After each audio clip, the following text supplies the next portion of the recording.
Hi, Vunani. Punani. Hello.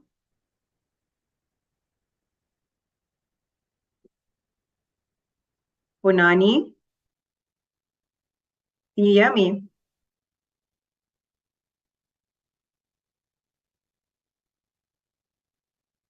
Punani.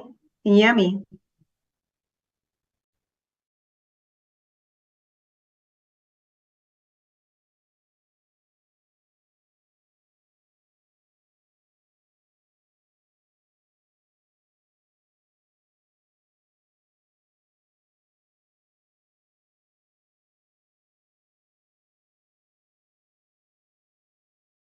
Yeah, I can hear you now. Can you give me sharing right so I can see if I can, I want to test if I can, if it works.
Recording in progress.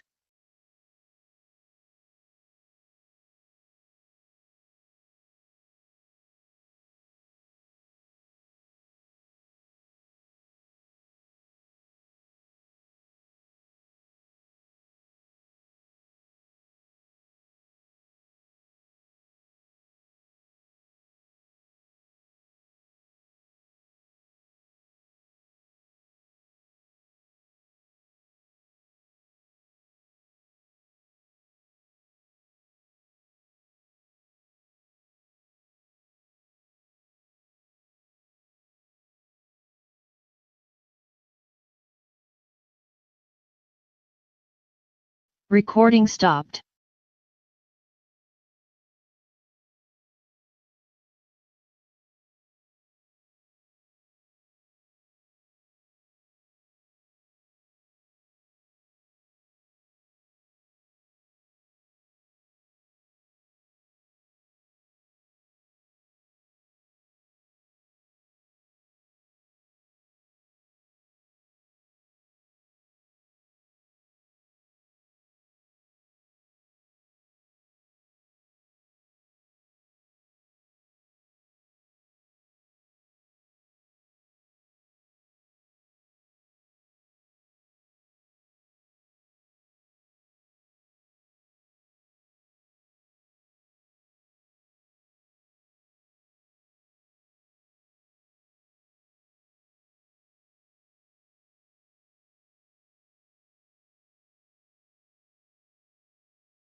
Recording in progress.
Honorable members, good morning. I think it's 11 o'clock now.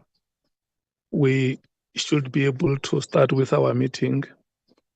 Let me take this opportunity and welcome all of you to the meeting of the ad hoc committee, which has been appointed by the National Assembly to investigate the allegations that have been made by General Nhlanhla Mkhwanazi. Good morning once again to all of you. Let me check with the technical team if we have attendance of members in the meeting. Andile, can you confirm attendance? Good morning, Chair. The name is Bonani. I confirm that members are in attendance. I don't know if you want me to move to apologies or if that will follow later. Yes, no, you can quickly move to apologies. Chair, so far I've got an apology from Mr. Mwango, who has a doctor's appointment. Is that the only apology that we have? Good morning, Chair. There is Yes. another apology from Honorable Cameron. He has an appointment with a dentist. Thank you. Okay. Okay, thank you so much, honorable members. Let me once again welcome you to the meeting Chair, and inform you that, hello, Chair, hi, I Honorable have my Matthys. hand away. Thank you, Chair. Honorable Malema will be joining us shortly. He's just in transit here to the airport. So just a note he's late joining of the meeting. Thank you. Honorable Cameron also has his hand up. Okay. Sorry, Chair. Thank you, Honourable Gullah Barnard. Chair, I just wanted to say I am in the meeting. I do have a dentist appointment later on after the whole ordeal this week, but I'm going to try and stay for the majority of the meeting. It was just an early warning if I had to slip out. Apologies for that. Okay. Thank you so much, honorable members. I have called Honorable Cameron yesterday after I learned about the unfortunate incident that happened to our fellow members of Parliament who are members of the DA who were on an oversight duty at Philippi in the Western Cape.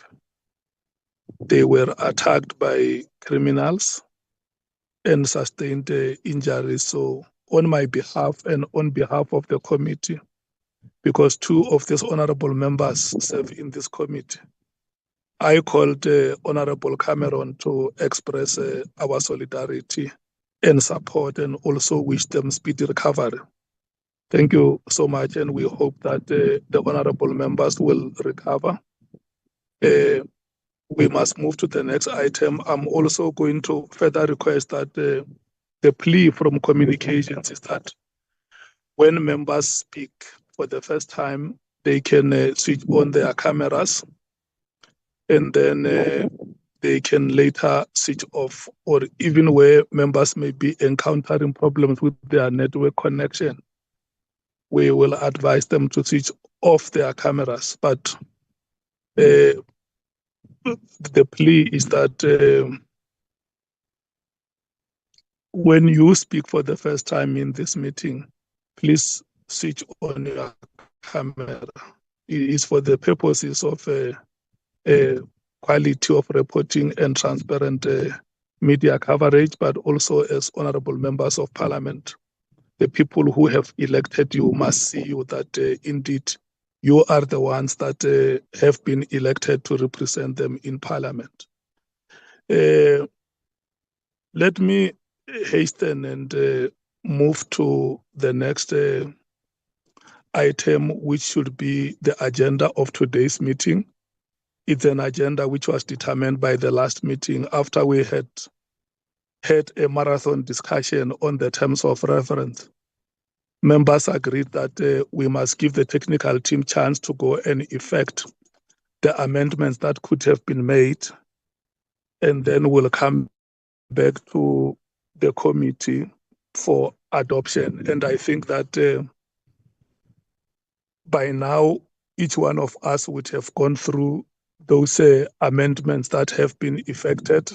There might have been minor mistakes here and there, which I think the committee can live with.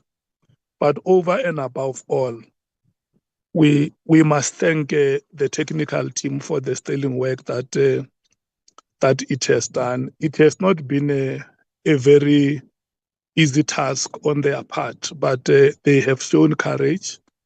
They have shown determination to help the committee to succeed in its work, and for that, I believe that they deserve the accolades. Any person at work will have his or her strongest points, and there will also always be weaknesses, but I don't think that our eyes should see weaknesses only and not see the strongest points that those at work would have. As the chair of the committee, I want to thank you so much for the sterling work that you have done, and I also believe that there are areas which you would have individually and severally identified as areas of improvement and which will make you better servants tomorrow. So we keep on improving, all of us. Like I said in the first meeting of the committee, that our understanding should be that we have been appointed from a position of incompetence. So with each and every task that is put before us, it's an opportunity for us to improve. And that is what sharpens us to become better public representatives. Honorable members, can I then check with yourselves on the two items, the adoption of the draft terms of reference and the draft program, if there is any member who has a suggestion to make on the inclusion of another item.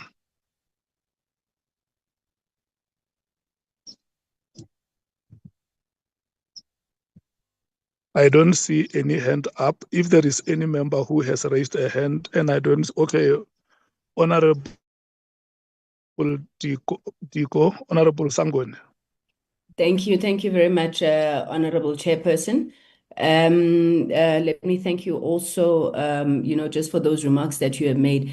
Chairperson, may I have clarity? I see the agenda as it stands, but in the last meeting, I think there was also a request for the committee led by you, Chair, to also present a draft program. Is that for this meeting or will that be another meeting? Thank you, Chair.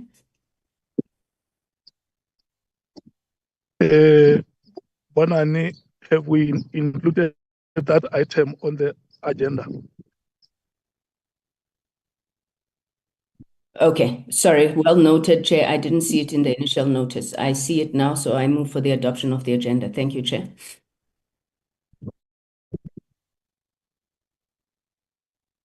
There is a motion here, honorable members, for the adoption of the agenda. Any seconder? I second. Nhlanhla. Is there any objection to the agenda being adopted?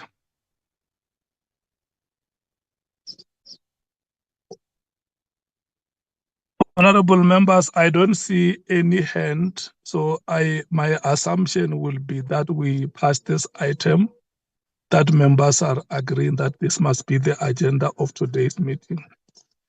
Can we now move to the next item? Is it you, Bonani, or Andile, who will be leading us in the presentation? Chairperson, it will be Andile. Okay, Andile, this is how we're going to do it. If you remember the first meeting where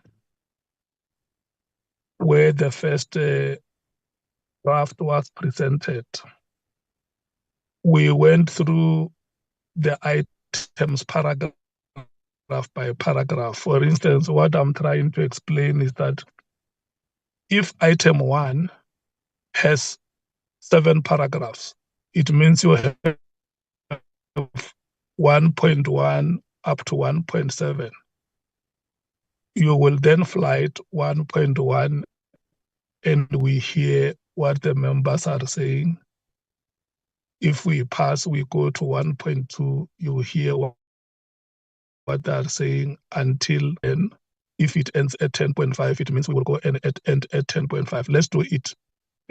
Of course, some other aspects on the terms of reference you may find that it's only one sentence. So that sentence is going to be treated as a paragraph for as long as it is numbered. What it means is that if at item 2.1 it's only one sentence, when we say paragraph 2.1, we will be referring exactly to that sentence alone. Is that agreed to, honorable members? Agreed, Chair. Honorable Mathay? Thank you, Chair. I just wanted to propose that we approach it differently. We've all been furnished the draft terms of reference, so we've had time to go through it. So what I suggest that we do, we go page by page, and we ask if everyone is in agreement with the page, because we've all had time, and I hope the other parties have done the same thing, that they've made notes on particular points, and I think that would be in the best interest of time.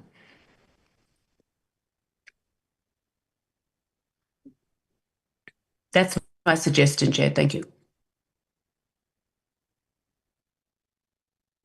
Okay, honorable members, okay, let me hear what Honorable Nombalo suggests, or whether he supports any of the views that are here. Yeah, no, thank you very much, Chair. Chair, no, I'm fully in line with what Honorable Mathay is saying. I think it won't be ideal that we spend a lot of time in today's meeting, considering the fact that the draft was sent to us for perusal. So we've already gone through the draft and we know the content therein. So I think it will just be shooting our foot if we go with, sentence by sentence like we did previously. We already know what is in there, Chair. So let's approach it page by page. I'm in support of that. Thank you. If I was audible. In the last meeting, Honorable Nombalo, there were issues with your network, and the little time that you have spoken now, I can still hear those glitches. And I'm going to humbly request you just to get yourself to a better place where your connection will be fine. I have also driven from the villages to town so that I can have a proper coverage. Honorable members, yeah, I'm trying Honorable to do that, Mathays and please just get yourself a better place. Honorable Mathays and Honorable Nomvalo are saying that they feel that justice was done in the last meeting where we went through all the items in the laborious manner that we did. And instead of taking the items one by one, like we did in the previous meeting, the proposal is that Honorable Kola Barnett. Thank you, Chair. Yes, I think it would work very well doing page by page. We've all been through it. I just have the odd typing error, odd numbering error to raise, so there's nothing substantial. But page by page should do it. I believe it would be in the interests of not having another 11-hour meeting. Thank you. Can I go to the IFP? Good morning, Honorable Chair. Good morning, colleagues. I would. Somebody's mic is not muted.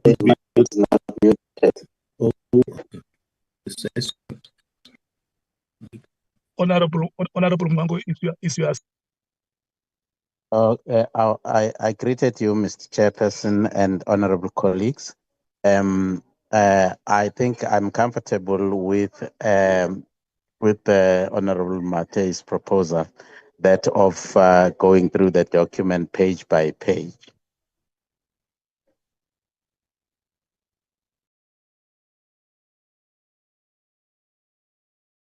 Okay. Thank you so much.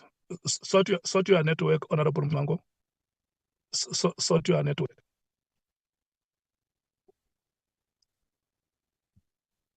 The PA, Honorable Souls. Good morning, Chair. Good morning, colleagues. Agreed, Chair. Thank you. Okay. The Action SA, Honorable James. Good morning, Chair. Good morning to all the colleagues on the platform. Action SA agrees with the proposal that's been made. Thank you.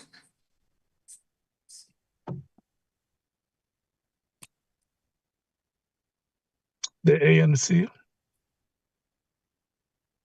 Thank you, Honorable Chairperson. As the ANC, we agree with going page by page. Thank you. Thank you so much, honorable members. Andile, can you please flight page one? Honorable Skosana. Yes, Chair. I just wanted to say, do you hear me, Chair?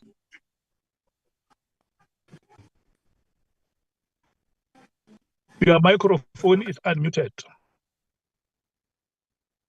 It's very broken reception. Wanted to say the 1.6 Honorable problem which we have. Chairperson. Honorable members, can you hear Skosana? Chair? No.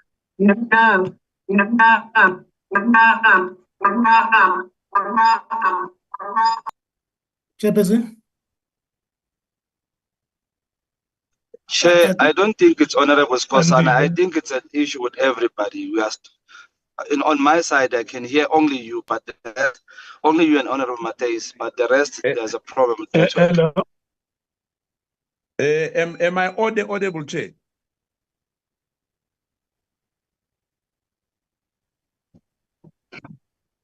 Chair, am I audible? Yeah, we can now hear you, Honorable Skosana. Thank you, Chair.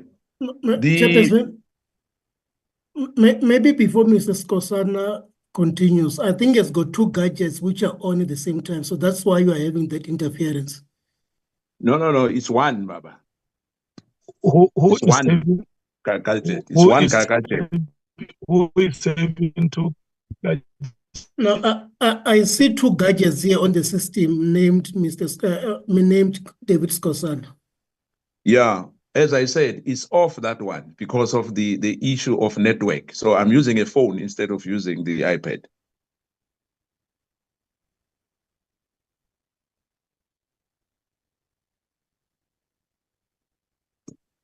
The Chair? Okay, let's do it.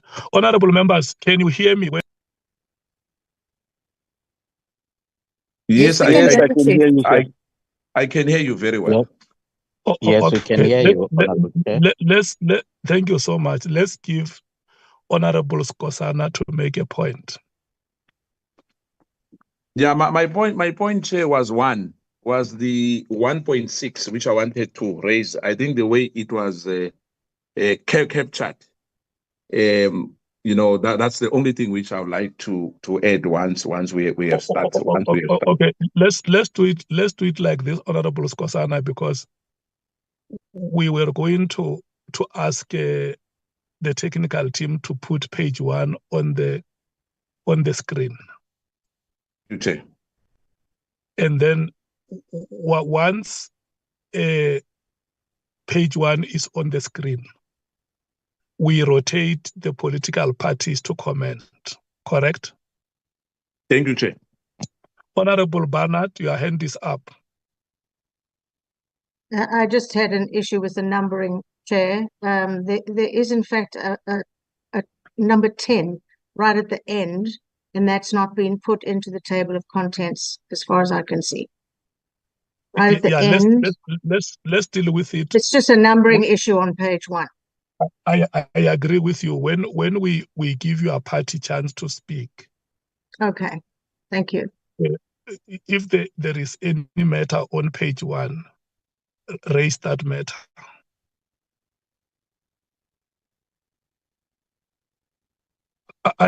And Andile, are you now satisfied that we can go ahead? Good morning, Chairperson, and good morning to the honorable members, and greetings to my colleagues as well. Chairperson, I think we can start, but just for the record, there are 2 points which I need to make in respect of what the 2 honorable members have said. One relates to 1.6. There were no comments at all, Chairperson, in respect of 1.6 when we had a meeting on Monday. And then Honorable Kola Barnard refers to paragraph 10. The document that is currently serving before us, Chairperson, ends at paragraph 9. The other point, Chairperson, I want to comment on is the fact that you will see that at 5.3, we're removing something there and there was a typo, but we have since fixed it. So the document that is being flighted in front of you, can we proceed on the basis of it? And I accept what members have agreed to, that we deal with the document page by page. Thank you very much, Chairperson.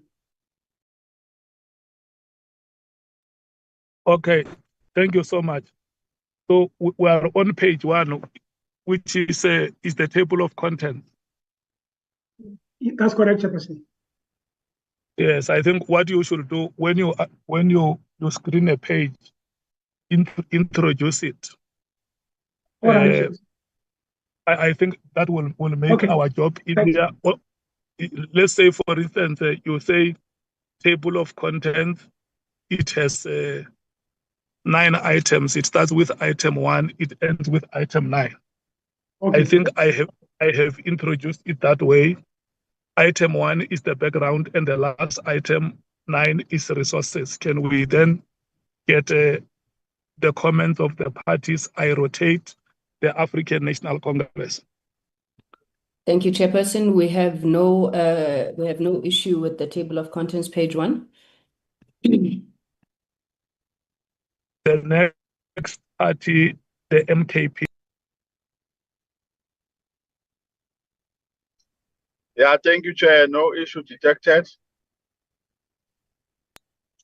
The Democratic Alliance.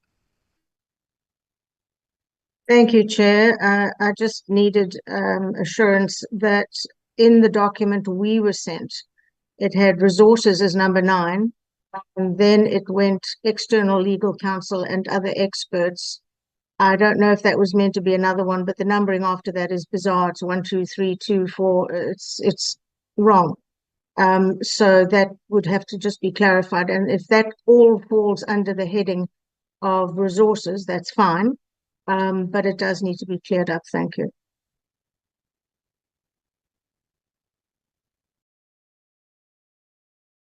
Okay, the Economic Freedom Fighters. Thank you, Chair. The EFF is fine. The IFP. No issue, Honorable Chairperson. The PA. We are fine, Chair.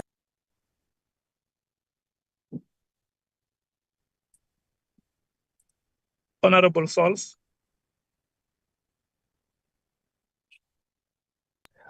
Chair, I said we are fine. Are you able to hear me? Thank you so much, Honorable Sols. I have heard you loudly. The Action SA. We are fine, thanks, Chair.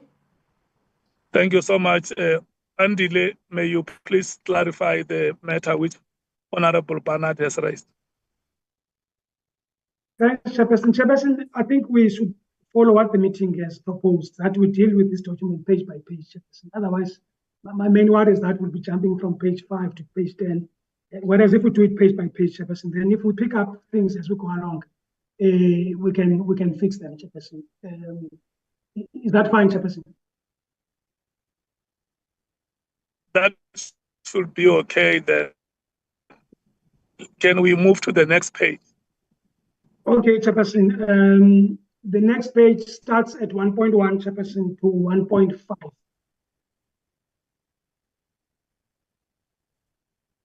Chairperson.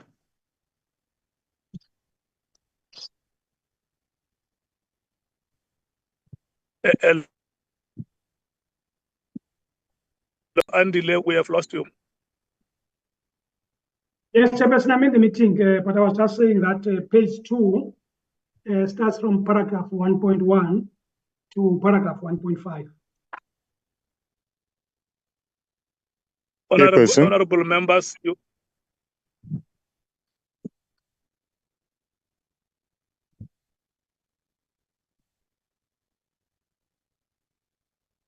Honorable Vessels. Thank you, Chairperson. I don't want to delay the process, but I just want to caution for the legitimacy of the adoption of this. I want to caution that you ask an alternate member for approval because it's a non-voting member like myself. So I think you should stop in this meeting with the Patriotic Alliance to protect the legitimacy of the terms of reference. Thank you, Chair.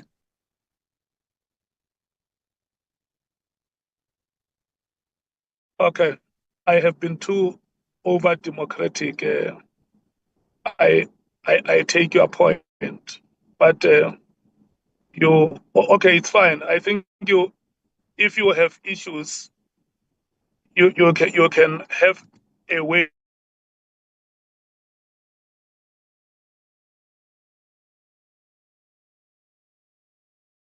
to raise them with us so that you may have valid point that you want to raise. But I think I agree with you that for the purpose of legitimacy of our decisions,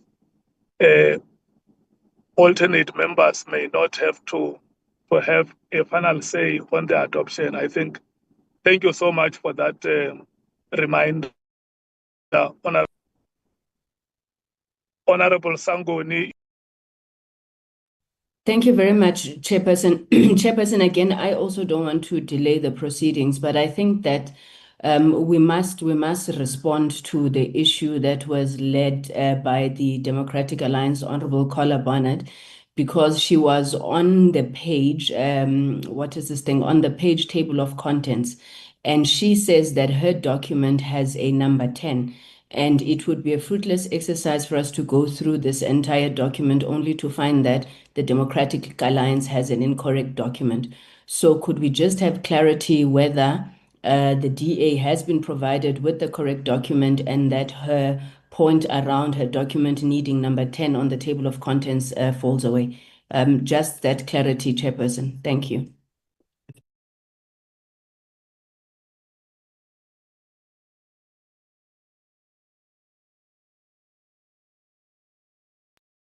Andile. Okay. Thank you very much, Chairperson. Chairperson, respectfully, the document which was sent to members ends at paragraph 9, Chairperson, and the heading at 9.2 is titled External Legal Counsel and Other Experts. So in other words, we don't have a paragraph 10, Chairperson. So I included under paragraph 9.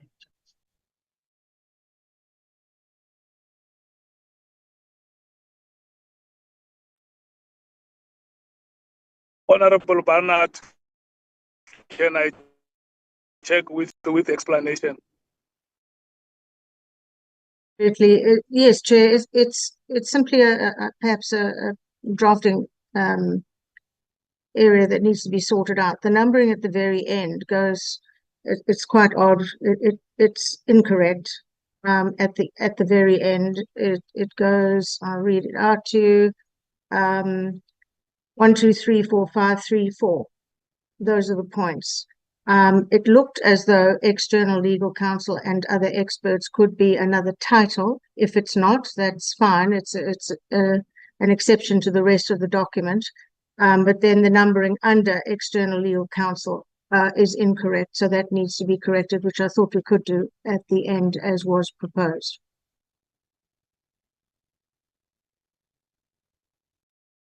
Okay, Andile, can we make sure that the honorable members from the DA have the same document as the one that you have?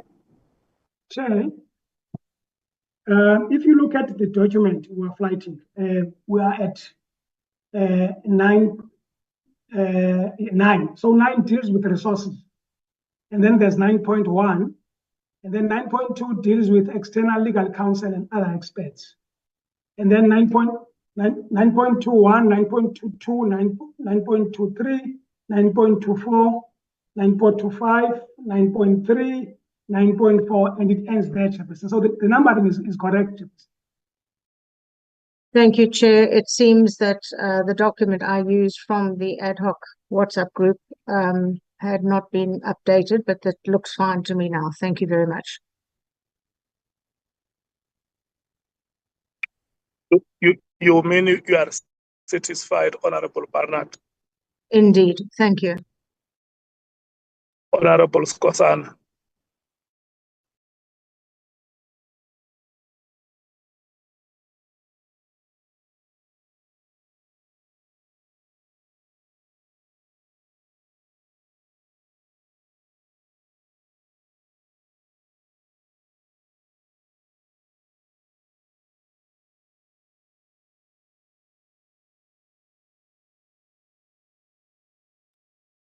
Honorable Skosana? I can't hear Honorable Skosana. I don't know if it's just me. It's silent. Honorable Skosana, your hand is up and we have given you a chance to speak.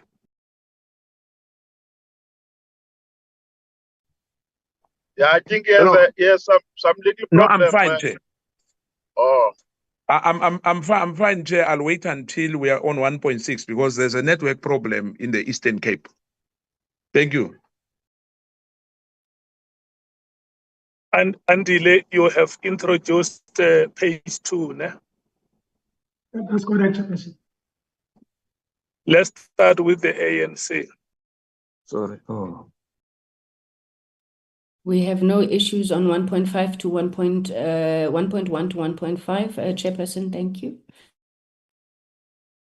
The MKP 1.1 to 1.5. We don't have a problem, Chair, besides what I've mentioned, the 1.6. From 1.1 to 1.5, no problem. Thank you.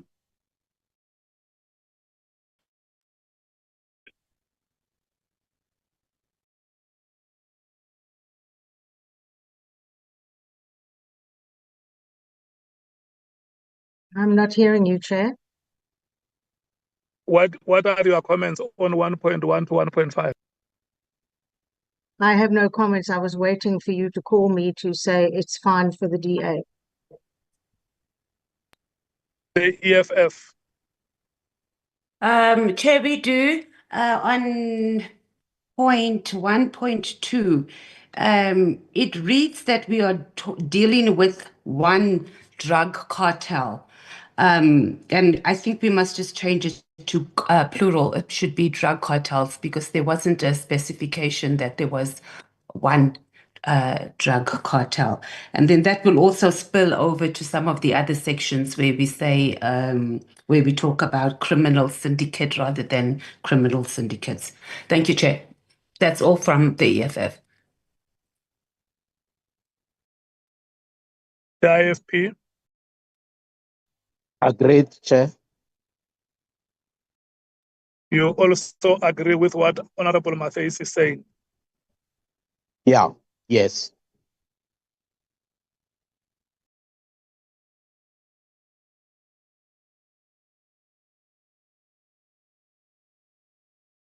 Yes, Chair. The PA. We have no issues, Chair. Thank you.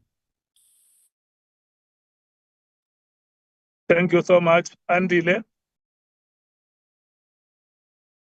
Chair, Chair, may I? Chair, Sorry, Honorable James. sorry, Honorable Sauls. Chair, if I may. Okay, go, Honorable Sauls. It's Women's Month and you are female from my hood. Maybe I should Honorable stand back. Sauls, were you done? Chairperson, I wanted to say my understanding of the proposal that that the FF Plus made was to say that when it comes to voting for the adoption of the document, that the alternate members be excluded. But it seems like you're excluding them. We are still giving input. So maybe during input, my proposal is the alternate members can still provide input, but when we vote for the adoption, and then alternates can be excluded. It's just my sense of what I thought the honorable member from Freedom Front Plus said. Honorable Sauls, can we hear you?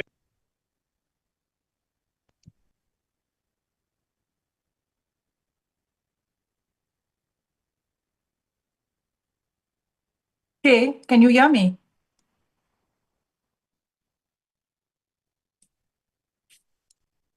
God.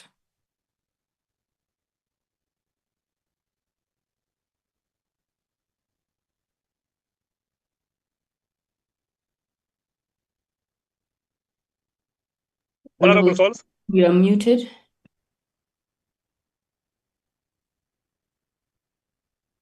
Chairperson, I've already made my submission. Were you able to hear me?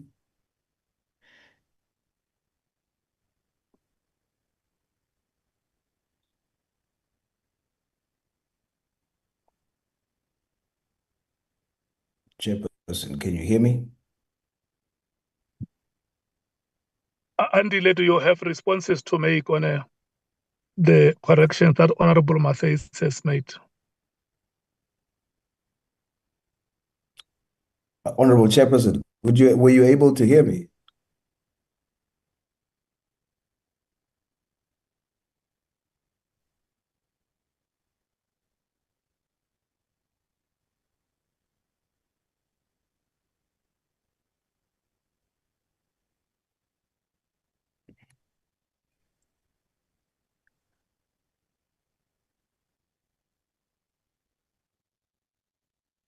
Hi, Chair. Yes, I'm checking with you whether you have responses to make. Yeah, but look, Chairperson, Honorable On the Sauls. corrections that Honorable Matthys. Yes. So what we're doing, Chairperson, as we move, as the proposals in terms of wording are being made, we will see that simultaneously we're changing the document. So we've effected those changes already. But Honorable Sauls was on the floor. No, what I want to say is whether it's for you to put it on record to say yes, the corrections of Honorable Matthys have been noted and we have effected them. Yes, Chairperson, indeed, we have effected the proposed amendments of Honorable Matthys. Agreed.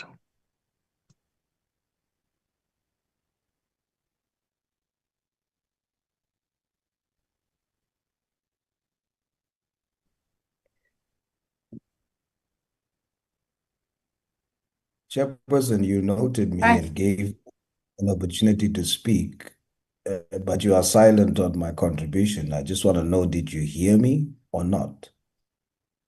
No, we haven't heard you, Honorable Sauls. That's why I kept on calling you. And I can hear you, so I kept on responding. Can you hear me now? We haven't heard you. Is it everyone? Or I heard you. I heard you. Should I repeat, Chairperson?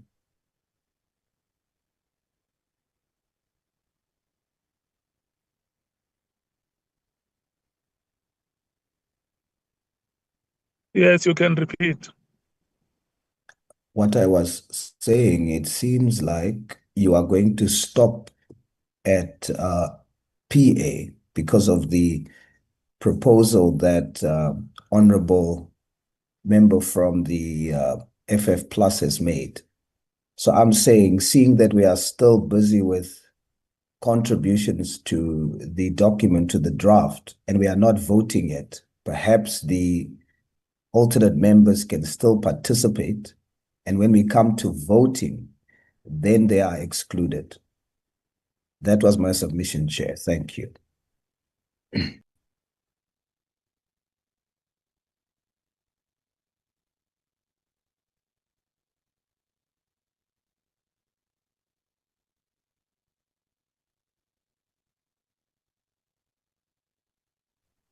Honorable members, did you hear Honorable Solo what he said? Yes, Chair, and my hand is up. We heard him, Chair. Yes, Chair, supported EFF. Yes, IFP supported.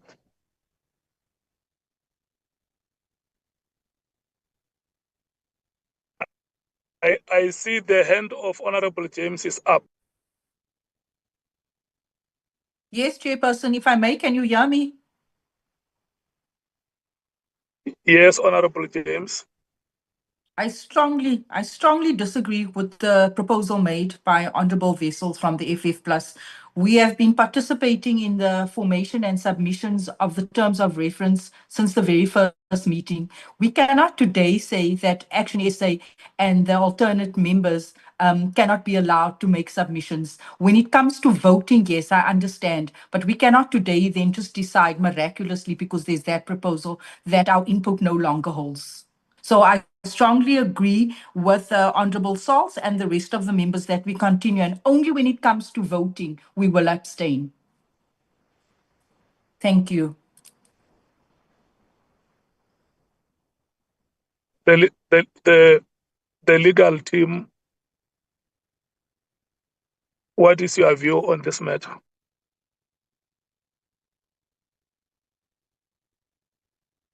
Chairperson, an alternate member is allowed in terms of the rule to participate, but they may not vote.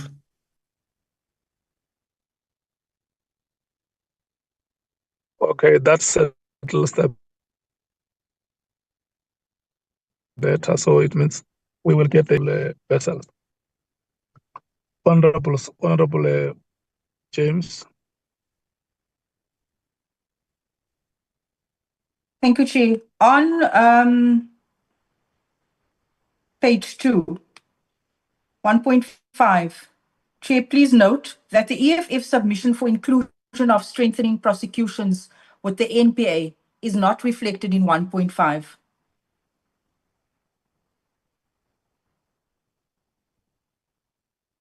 And also at the end, What is missing there? strengthening prosecutions with the NPA, it is not reflected. That was a submission made by the EFF. And then at the end of the sentence, also in my notes, I have after the word NA and report to NA.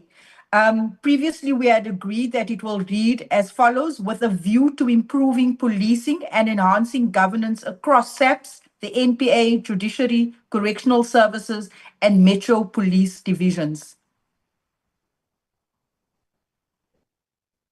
That is 1.5. Chairperson, respectfully, that's how the document reads at 1.5. The document that is cited in front of us. I don't have it like that. So I've just made a note saying that the EFF submission of strengthening prosecutions with the NPA is not reflecting. Can I read it? Can I read it out loud, Chairperson?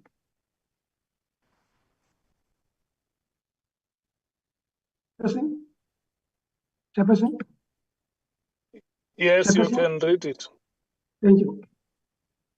On 23rd July 2025, the National Assembly passed a resolution establishing the ad hoc committee to investigate the allegations of Lieutenant General Mkhwanazi committee in terms of Rule 253 of the Rules of the National Assembly. For that reason, the matter has now been referred to the committee for a formal inquiry in terms of the rules of the National Assembly. The committee must conduct the inquiry into the allegations of Lieutenant General Mkhwanazi and report to the National Assembly with a view to improving policing and enhancing governance across SAPS, the NPA, Judiciary, Correctional Services, and Metropolis divisions. That's how the document, Chairperson, reads.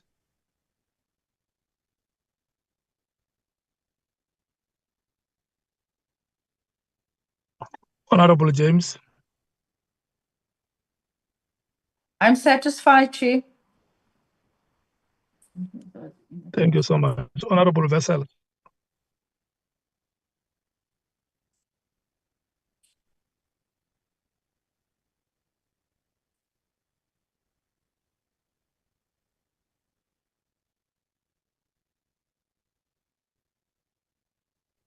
Can we move to page 3?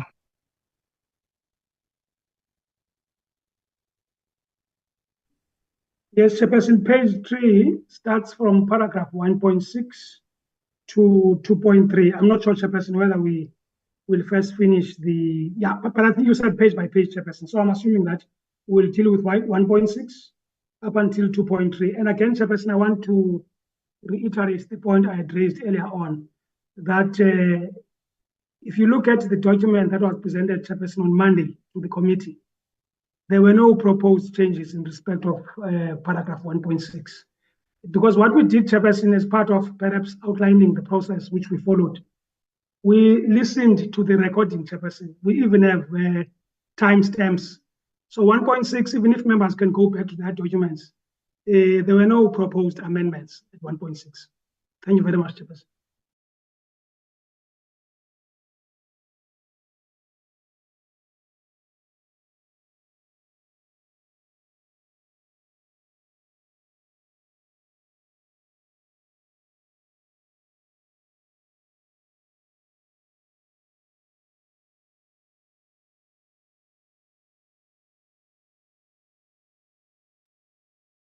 Chairperson, the ANC has no comment on 1.5 to 1.6 to 2.3. We accept. Thank you.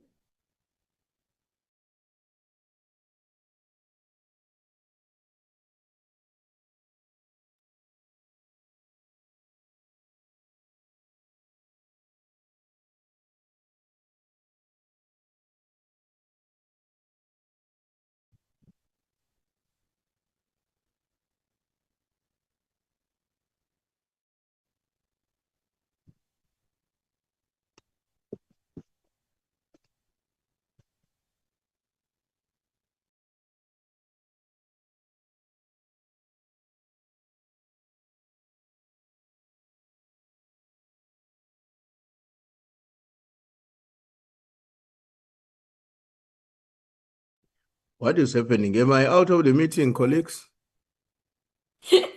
I just wrote to you asking you the same thing. Yeah, I'm here. You are not out. I think we, from time to time, lose the chair. Oh, okay. Hello? You are Yeah, back yeah, now, yeah. Chair. Yeah, we can hear you.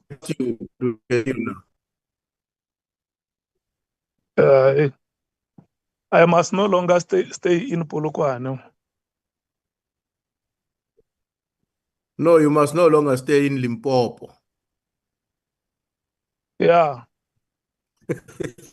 Because it's like there is no network anywhere here.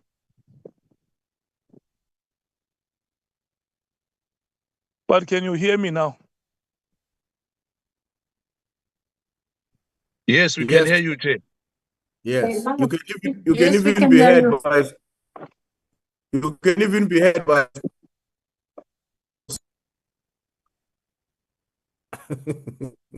Then can we hear the inputs of the ANC on page 3? We have no inputs on page 3, Chairperson. We adopt that page. Thank you. The MKP. Thank you, Chair. Hence, I said earlier, the 1.6. I think the way it's captured in our view is that In summary, why is this concept interrelated in terms of this 1.6? They each focus on different aspects of legal and governance system. The rule of law ensures everyone is subject to laws. I think it's supposed to be framed like that. Legality requires authorized legal grounds for actions, procedural fairness, and ensures fair process and decision making. And justice, which I was always stressing, ensures both fair process and equitable outcomes. Together, they form a backbone of a democratic and fair society in South Africa. I think, if, in my view, and the way we view it as Umkhonto Sizwe, we thought it would be captured like that. But yeah. What do you propose, Honorable Skhosana? Just if there is a word that you want or a phrase that you want to be true. That you want to be inserted. You just say. Yeah, okay. The phrasing for me is the rule of law ensures everyone, to subject to laws. Legality requires authorized legal grounds for action. Procedural fairness ensures fair process and decision making. Justice ensures both fair process and equitable outcome. That's that's how we thought it should be. Okay. Yes. The DA.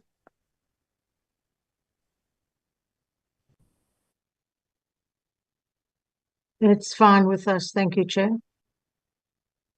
You support what the MKP is saying? No, I support what's on the page. Okay. The EFF. We support the amendment by MK. The IFP.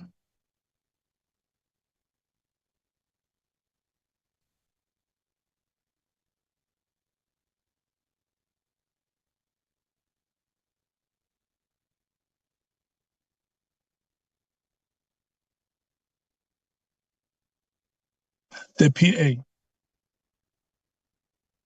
PA. We see no problem with how 1.6 is written in the draft as is, Chair. Thank you. Action SA. We're fine with page 3. Thank you, Chair. Freedom Front Plus.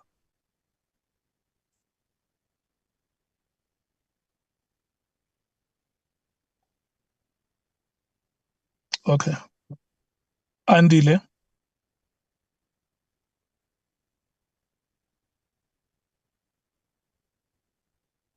Yes, Chairperson. Yes, there have been comments made here on page 3. The MK has made a suggestion supported by the EFF. The rest of the parties are happy with page 3. Yes, Chairperson, if you read what we wrote there, we said, but not limited to. And also, Chairperson, the majority of the parties seem to be with us. There's only 2 parties that are not with us. No, just save the last part and clarify. The chairperson will rule. Chairperson, perhaps Honorable Skhosana can just tell us what we must add, and then we'll do that. I thought you have clarified it to say not limited to. Is that not adequate? Yes, Chairperson, in my view, it's adequate, Chairperson. Okay. Honorable Skhosana, the words that Andile has mentioned to say not limited to, are they not adequate? Oh, for me, Chair, let's perhaps shorten it simply. Let's just add justice in that sentence only. Okay. Justice only. Andile, is that possible? Yeah, Chair, if we are told what to do, Chair, we'll do exactly that. Okay. Let's add that. I don't think justice is a problem. It's not a difficult word. It's a word that who are familiar with is written in the Constitution of the Republic. For as long as it makes sense to the paragraph in question. Can we pass, honorable members? Yes, Chair, we can pass. ANC, can we pass? Yes, we can pass, Chair. DA, can we pass? Yes, Chair. EFF, can we pass? Yes, we can, Chair. IFP? Yes, we can. PA? Yes, Chair. Action SA? Pass, Chair. Freedom Front Plus? Page 4. Can we have page 4 on the screen, Andile?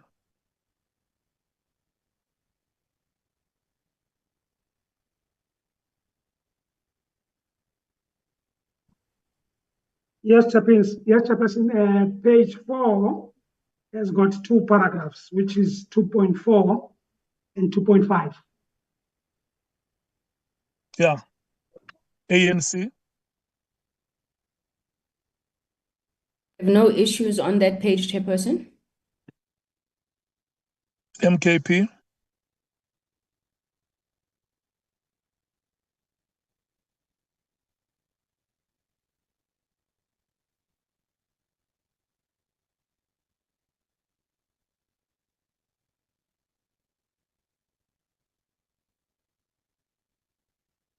MKP on page 4.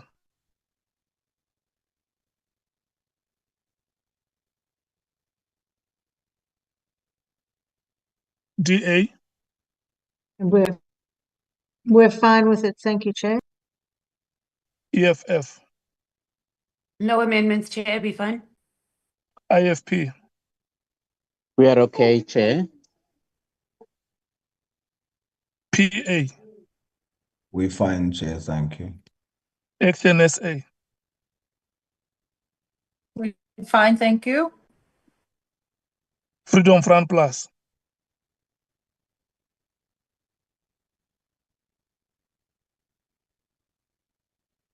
Thank you. Page 5.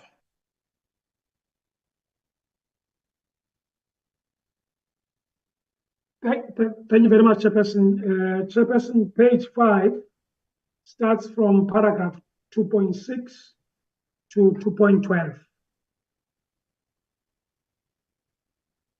ANC? Thank you. Thank you very much, Honorable Chairperson. We have an issue on page 5, which, with your approval, I want to check if I can deal with it as it relates to the next page, which is page 6 as well, as the matters are interrelated. They deal with the handling of confidential, classified, or sensitive information. So with your concurrence, Chairperson, I will then deal with both the issues as they arise on page 5 and page 6, because it is one section. Is that in order, Chair? They overlap to page 6. Yes, they do.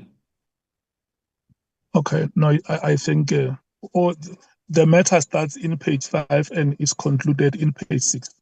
That is correct, Chairperson. You are allowed. Thank you so very can much. I check? Do you have anything on page 6 except that one? It is that one matter, Chair, because all of page 6 relates to the protocol on the handling of confidential and classified information. You are allowed, Honorable Sangwen. Thank you very much, Chairperson. Chairperson, I think you will remember that this matter had been raised in the last meeting by the Honorable Nduli, the Chief Whip, where he was putting before the committee a question in terms of the jurisdiction or the authority of this committee to be able to deal with classified information. I think the point that he was raising was one that said, I'm not sure, Chair, I see Honorable Carla Barnard has her hand up. I'm not sure if it's a point of order, if I should proceed. Yeah, you must proceed. She will speak when the slot comes for her party to speak.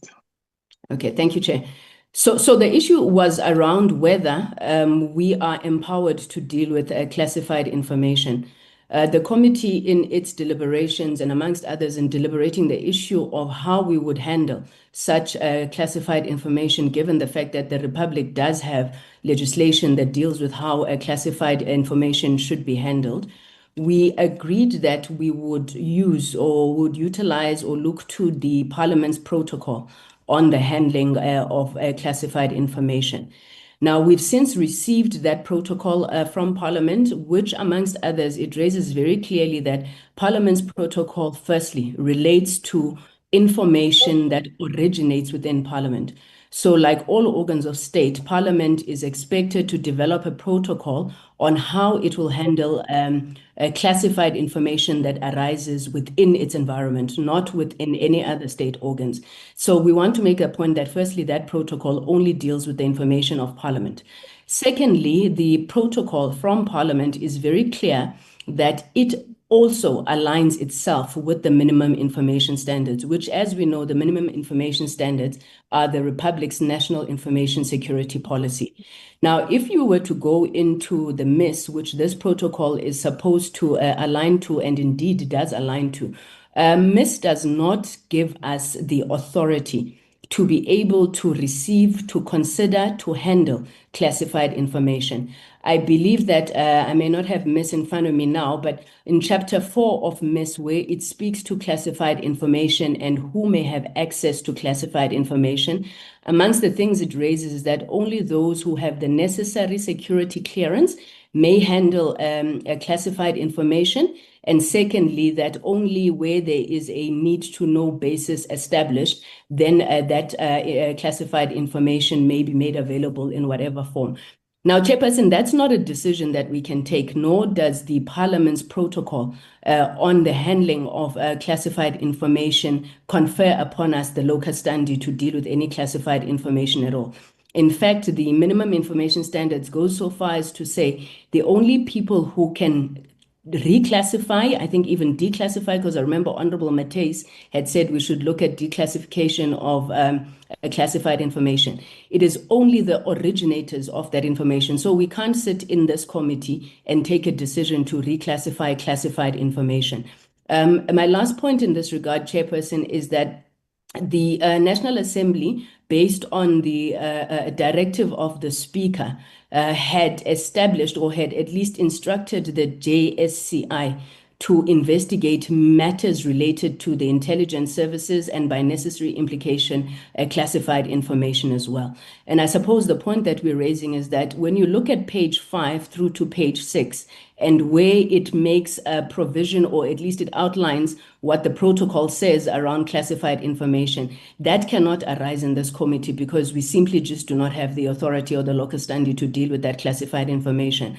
Our recommendation is that in the terms of reference, we can continue to say there that we will align with Parliament's protocol on the handling of classified information, which arises within the environment of Parliament, but we would need to then engage with other state organs, whether it is the SAPS, whether it is any other intelligence service that we believe can make a decision on whether to reclassify their information for us to engage with.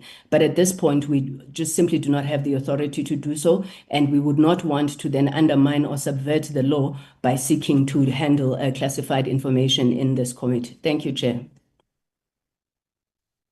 So what you are saying is that the minimum information security standards is the overarching legal framework or the national piece of legislation that regulates the access to classified information.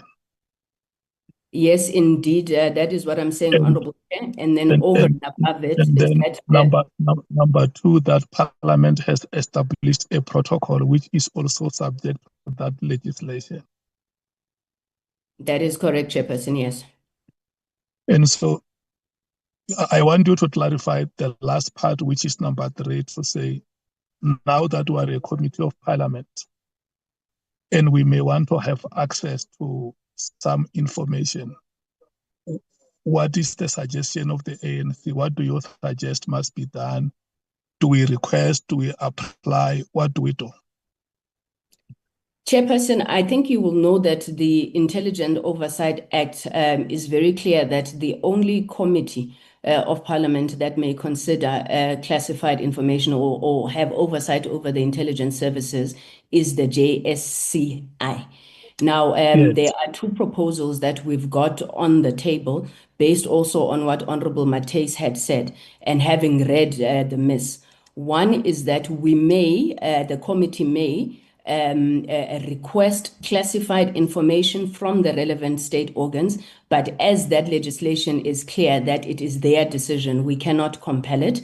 Or secondly, as and when such information arises that we need to be considered as part of this inquiry, it is then referred to the JSCI in line with the resolution of the House. Thank you.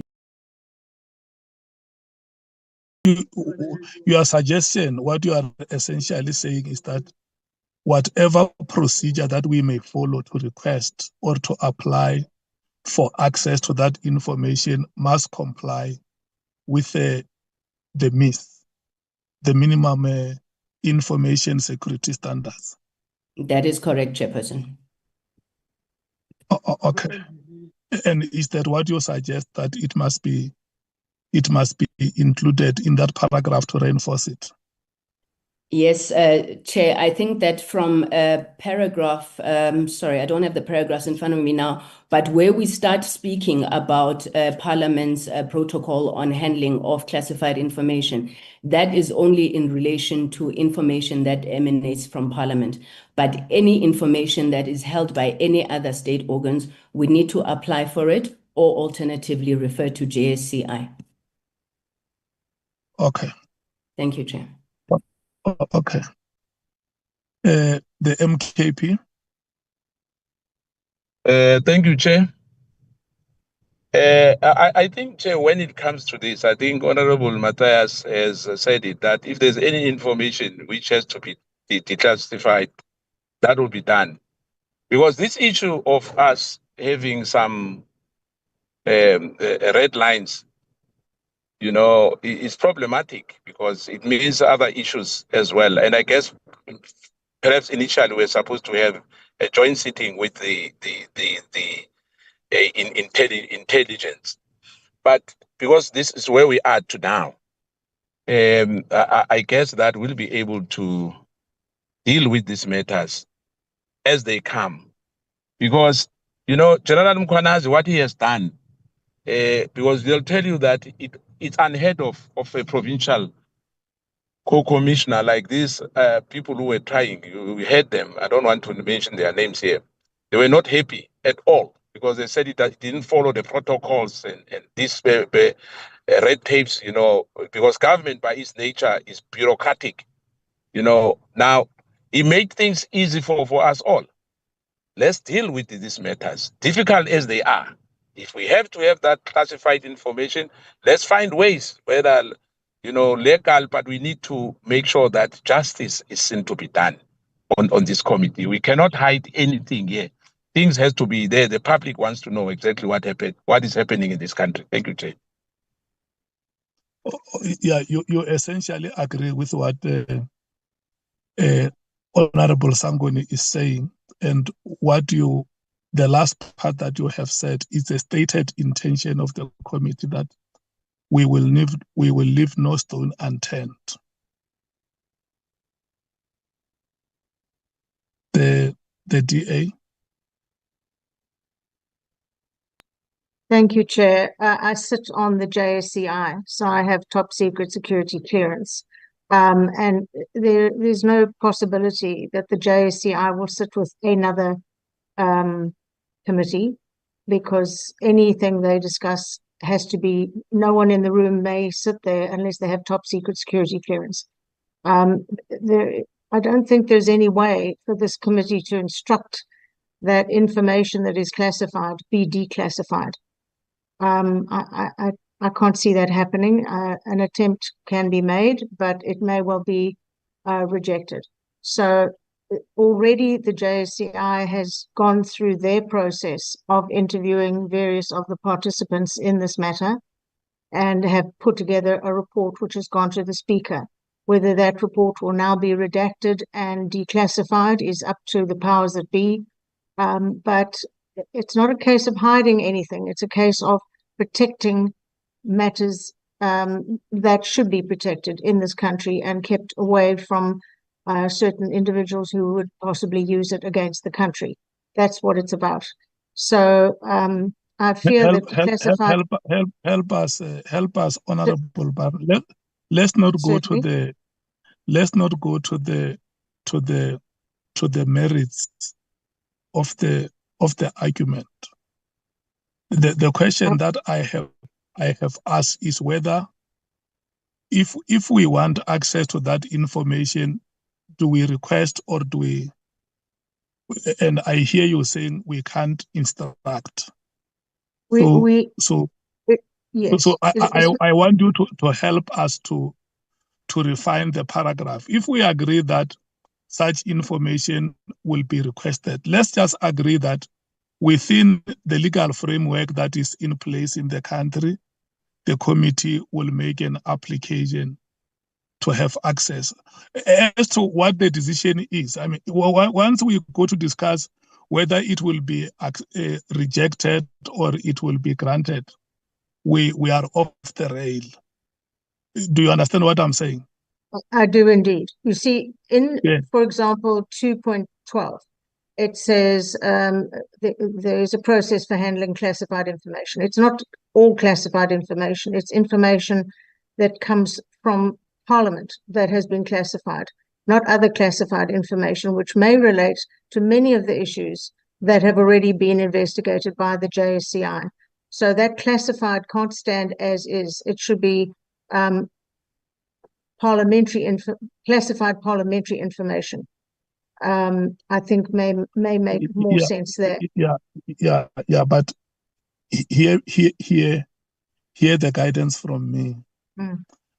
I want us to, when we leave this paragraph, let's leave it with a common understanding that says there is a law which is called the Minimum Information Security Standards, which is applicable in the Republic and is an overarching piece of legislation regulating access to classified information.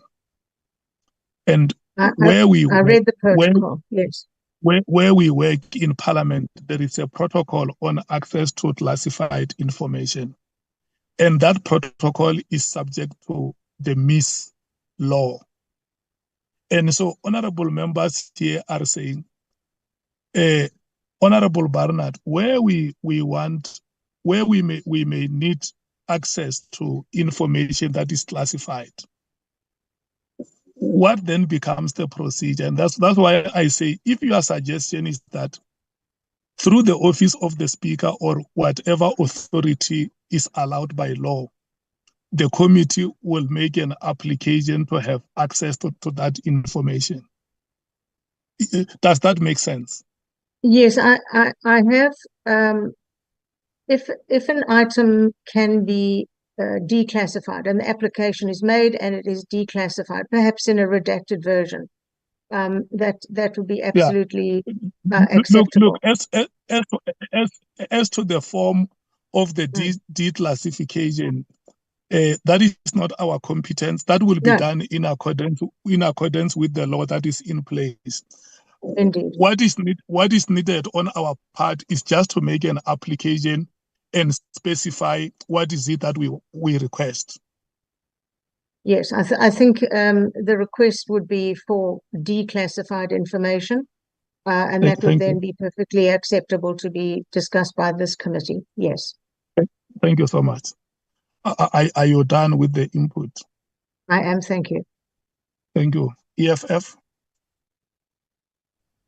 Thank you, Chair. And my favorite former chairperson, EFF, when we make recommendations, we do our homework. So at no given time did we ever say that the committee must declassify documents. We were very clear that the committee must, we actually used the word facilitate, and only if it is classified documents that are going to assist us in meeting our mandate. So we were clear on that, and I think we spent 30 minutes on something that we didn't need to. We're all on the same page. What we wanted captured in the terms of reference is that the committee will, if the need arises, because we can't have documents classified that is covering up criminality. We even went as far as saying that if a document has been classified, we want intelligence or whichever necessary entity to at least tell us when it was, to see that if it had any relation to perhaps something that we are investigating or looking into the committee. So I think we're all on the same page. We spent 30 minutes discussing something that we didn't need to. As the committee chair, we together, we must just be able to, if the process or if the need arises, we must be able to use the apparatus available to us to get documents declassified so we can fulfill our mandate. We cannot have documents that are classified that are covering up criminality. And that is what we are raising very sharply and very decisively as the EFF. Thank you, Chair. Thank you so much. I think you were very loud and clear, and you are right that we spent a lot of time in the last meeting on this matter. The IFP.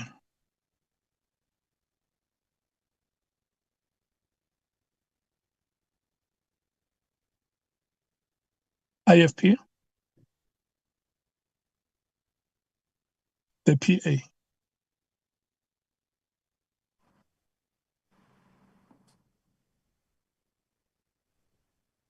The PA. Chairperson, yeah, I think we all agree that there is a difference between declassifying and declassifying of confidential or classified information.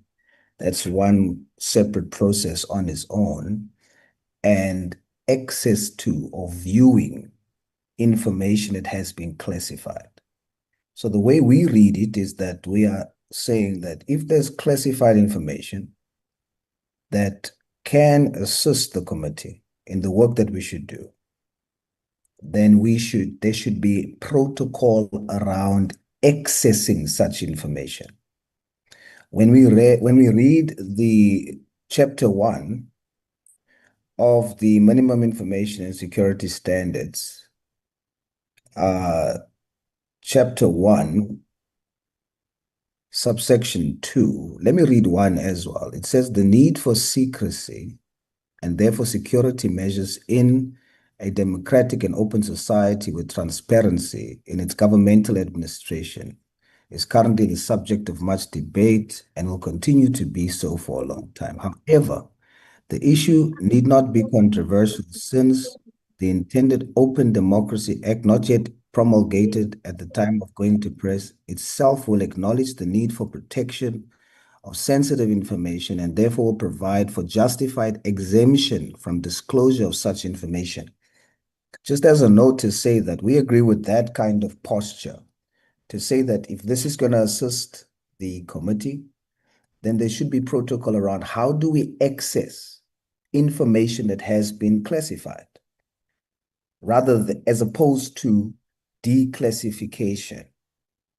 So we agree with the protocol around how do we access such information, especially information that will assist in us investigating the veracity and the extent and the implications of the allegations made by General Mkhwanazi.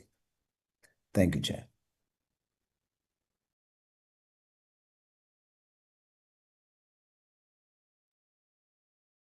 The Action SA. We covered, thank you, Chair. The Freedom Front Plus.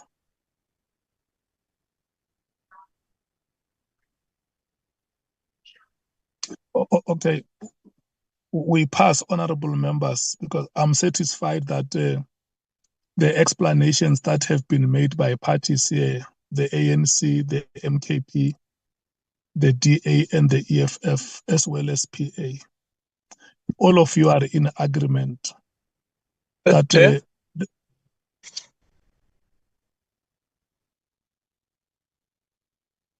hello, Honorable Skwasana. Before you pass, because I heard as well my colleagues, but why when I raised this thing last week, I said it very clearly, Chair, that I understand the word classified classification of matters in this country. Hence I said this Dutch Roman law is giving us trouble. But be that as it may, we can't be told by an executive, a minister, saying that he classified the matter like pala. That's what I said. And I guess we have to be very, very clear, like the Honorable Matthias said, we cannot hide anything here under the word classified. Some matters have to be, the public wants to know exactly what happened in these matters. Yeah, but and I hope Honorable Skwasana, what you are doing now, you are no longer debating the terms of reference. You are no longer debating the terms of reference. I'm making an example, Chair. And we are right to make an example, Chair. Am I right? No, listen, you have made this example not once in this meeting. Chair. Thank you, Chair. And the example of pala that you have made, we have had it, and you have emphasized it. And I don't think that there is any one of us who will forget that you have made that example. The overriding principle that we leave this paragraph on is that all of us agree that within the framework of the law that is there, if the committee wants to have access or to view certain information, a facilitation will be made, or an application or a request will be made for that information to be available before the committee. As to what the response of the respective authorities, remember that law which we make reference to, in the case of Parliament, the relevant person will be the Speaker. And in the case of other public institutions, the respective heads will be the ones who are empowered by the law. We will come to that point. In case we have a favorable response, good luck with us. Where we have difficulties, we are a committee, we will still sit down and discuss it and look at what recourse we have. I think that should be adequate.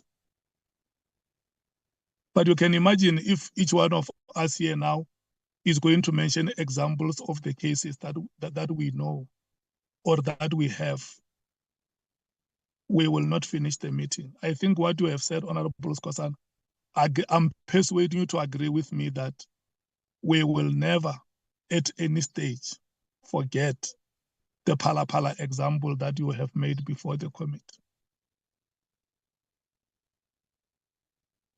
Agreed? Can we move to page 6?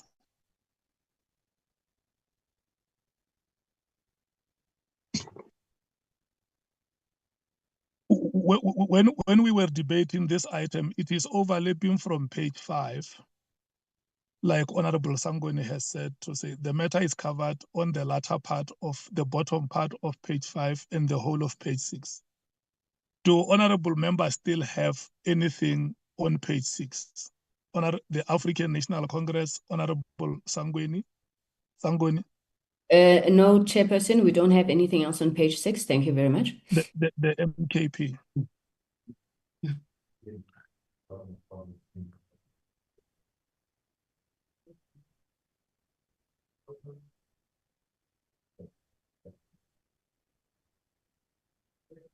The MKP, Honorable Nomvalo or Honorable Skwasana?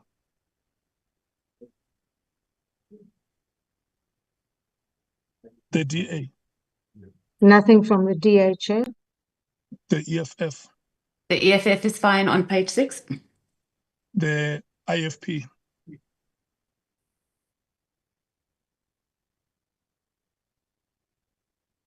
The PA. We're fine with page 6, Chair. Thank you. The action SA.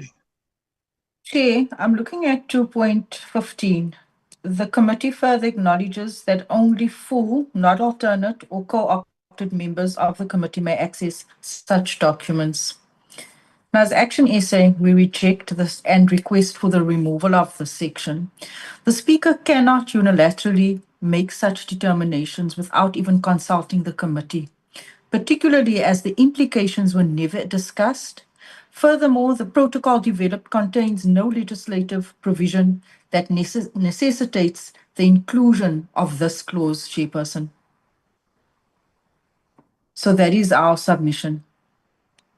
The Freedom Front Plus.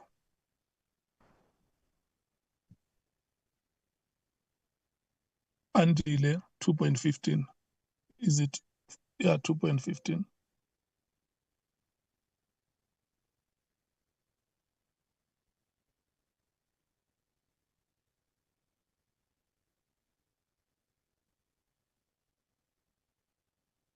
Andile.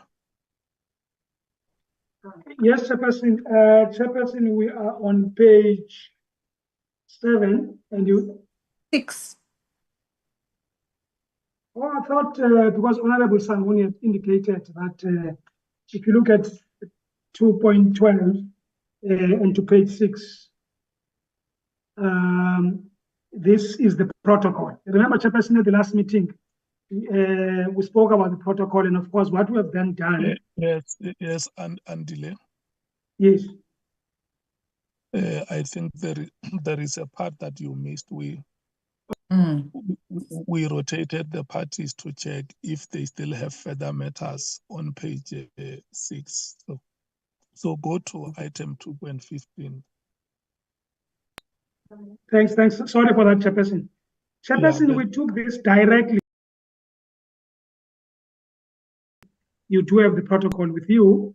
And if you look at paragraph C of the protocol, access to classified or confidential information, bullet number 3 says alternate and co-opted members are excluded from access. So we took it as it is, Chairperson. It's a copy and paste from the protocol. The action SA says the Speaker cannot unilaterally make such a decision. Then, Chairperson, I think she's at liberty, Chairperson, to challenge the protocol. Yeah. Honorable members, we note the concern of the Honorable Matthys. Chair, I'm in agreement with Action SA. When you read through the protocol, it says that any members of Parliament have access, provided it's related to. I actually read it this morning because I also missed it. It's 2.15, and I'm seeing it here on my notes. Where is it? It doesn't exclude anybody. It says any members have access to it. It doesn't, I didn't see. So maybe you can refer it to me in that protocol exactly where it says that, because I didn't see it. It actually says members of Parliament, provided it has to do with their portfolio or their committee work, which is exactly what we are doing now. It doesn't make any sense, actually. So can you tell me which, I'm on the page now, so tell me which section on this protocol excludes particular members. It actually, the protocol. So section B, when it says, section C, access to classified and confidential information, it reads, only members of Parliament with a direct functional requirement may access classified information. So this is a direct functional requirement because we are members of an ad hoc committee. So unless there's something in protocols that was done that's contradictory, can I be guided? Can I come in, Chairperson? Yeah, can we first allow Andile to clarify Chairperson, Chairperson, this protocol has got 2 pages. So I'm at page 1 now. If you look at paragraph C, Chairperson, and the heading is access to classified or confidential information. If you look at the 3rd bullet, Chairperson, 1, 2, 3. There's only 4 bullets under that paragraph. If you look at the third bullet, it says alternate and co-opted members are excluded from access. Thank you very much, Chairperson. Okay. I think there was a hand of Honorable Nhlanhla. Yes, thank you very much, Chair. I think I agree with Mr. Tejana. If you check the C section that is referring to in the protocol, if you analyze it, it's an exclusionary clause or provision. It deals firstly with only regulating who must have an access. That's why it speaks about members of parliament. So it excludes external stakeholders. It excludes the entire population. That's why it goes then further and talk about it must be authorized in writing by the relevant committee chairperson. Then it says alternate and co-opted members are excluded from access. And at this particular point, Chair, we do not have any local standard to change the provision. Honorable Nhlanhla. Chair, can you hear me? Is it me who is losing you or the meeting that is losing you? Members, can you hear me? Yeah, consider. We can hear him, Chair. We I can think the hear you, Chair. problem is on your side. We can hear him. Can you hear me now, Chair?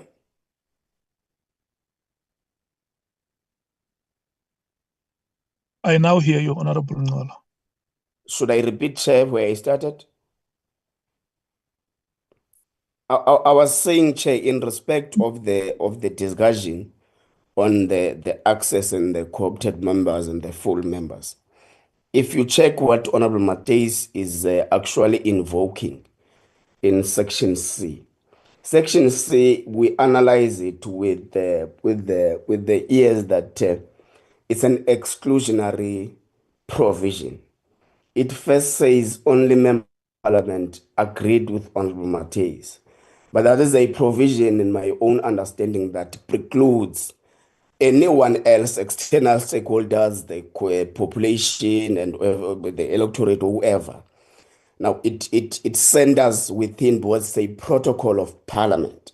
Now, when it goes down, it talks on the bullet number 3 or under C.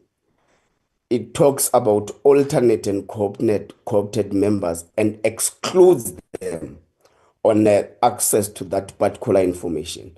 So I fully agree, Chair, with Mr. Tejana on this matter, and the 2.15 point in the terms of reference is actually in adherence of this provision in the protocol. And as things stand where we are now in the ad hoc committee, we don't have any local stand to make any alterations in the protocol as it stands. So I agree, Chair, that the 2.15 is still intact in terms of the protocol, in terms of co-opted and alternate members. Thank you very much, Chair.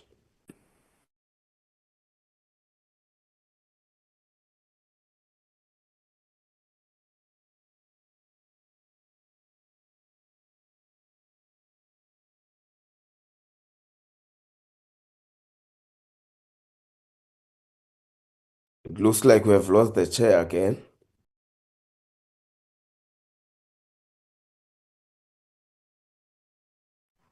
He's not even in the meeting anymore. I'm available to chair. I have really good network, I'm just saying. My days, you like power when I'm. It's not power, it's process. Like, we must keep it moving. We must move. We have to move. Yeah, no. The chair is. ANC, please try and find your person. The chairperson Hello, is back. honorable members. There you go. Long live the chair. Long live. Do you blame colonialism or apartheid? Always Now both. we blame GNU only. Oh yeah, and yeah, let's not leave out GNU. I agree.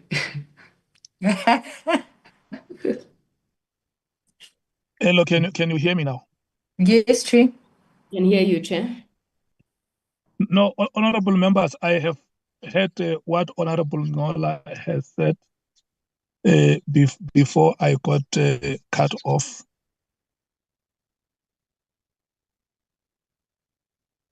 And I think let's pass the action SA may raise their dissatisfaction with the Speaker of Parliament, because I don't think as a committee we can change that protocol here.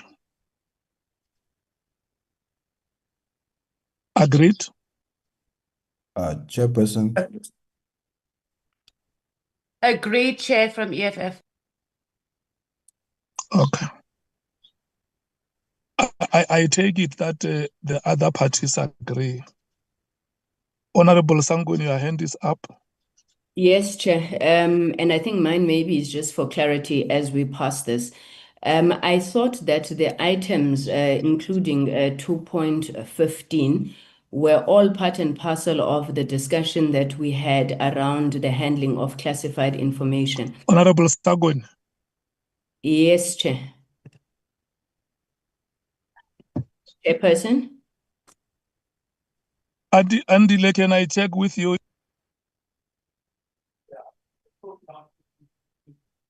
Chairperson, can you hear me?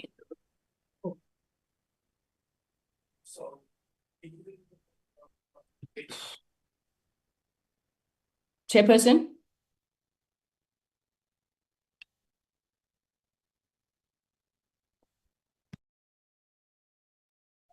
It says the chairperson left. Maybe, Andile, since I was recognized and on the floor, it's not out of order for me to continue until the chair joins us. Out of order, Chair. I'm on the floor. He hasn't taken the floor back. But all I wanted to say, maybe, Andile, you will be able to clarify when the chair is back, that all of those matters, we said that we would deal with information emanating from Parliament, which is what the protocol governs, in line with the protocol. So if there are issues with the protocol, that gets dealt with in a separate process. We don't have authority to deal with that. But we may want to say that we need to take that out and just have one line that says in line with the protocol for Parliament-generated or Parliament-originated classified information. Thank you. Agreed.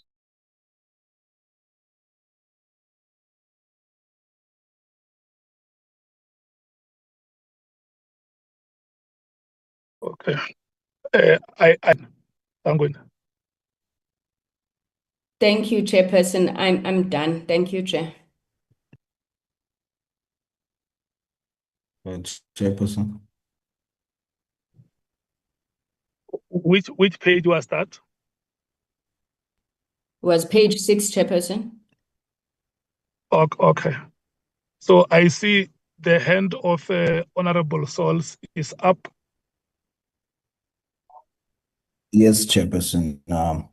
I just wanted to state for clarity on 2.15 that, of course, Action SA can raise it, as you said, with the Speaker afterwards. But just for clarity, that it is not specifically targeting, the clause is not targeting Action SA specifically. I'm not saying that for Action SA sake, I'm saying it for the public's sake. It's not particularly targeting Action SA. It's any party that has alternate members in the committee. So even this clause even affects the alternate members that's from the DA, the ANC, and any party that has alternate members on the committee. So I just wanted to make that clear, that it is not targeted at a particular party, but alternate members. And then, Honorable James, if God forbid I fall ill, then on the day of accessing, then you will access on my behalf in terms of this. You are my alternate. Thank you, Chair.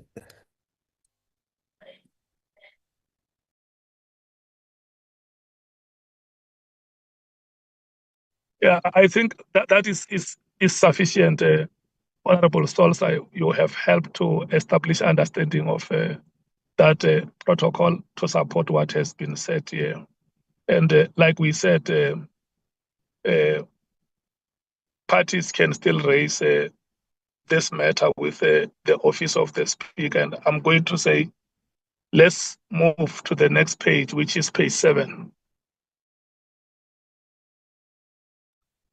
Thank you very much, Chairperson. Chairperson, page 7 starts from paragraph 2.19. Andy, you Sorry, Chairperson. can introduce the page. That's what I'm doing, Chairperson. I think you're breaking up, Chairperson. Thanks, Chairperson. So I'm saying, Chairperson, page 7 starts from paragraph 2.19 up until paragraph 3.7. And of course, Chairperson, 2.19 speaks about the committee may refer matters to the appropriate authorities without purporting to determine criminal liability in order to respect the separation of powers between the various spheres of government. And then what follows, Chairperson, is the objectives of the inquiry. Thank you very much.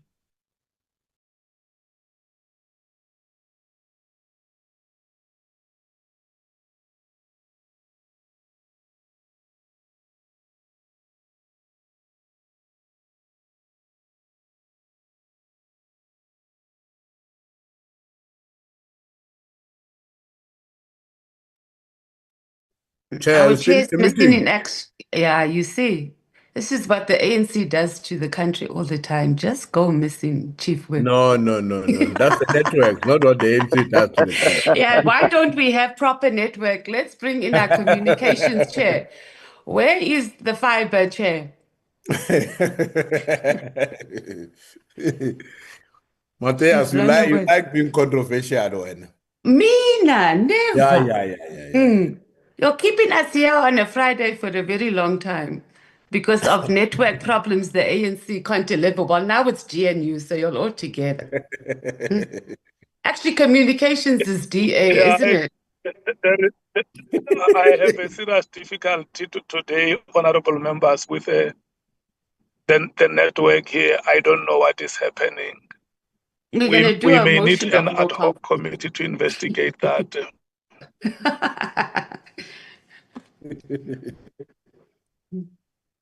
Can you hear me now? Yes, Chair.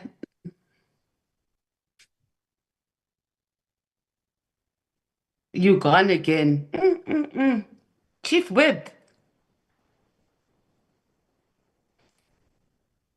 Honorable members, can you hear me now? Yes, we can, Chair. You're yes, back we now. can. Yes, Oh, yes, am I hello? muted? Yeah.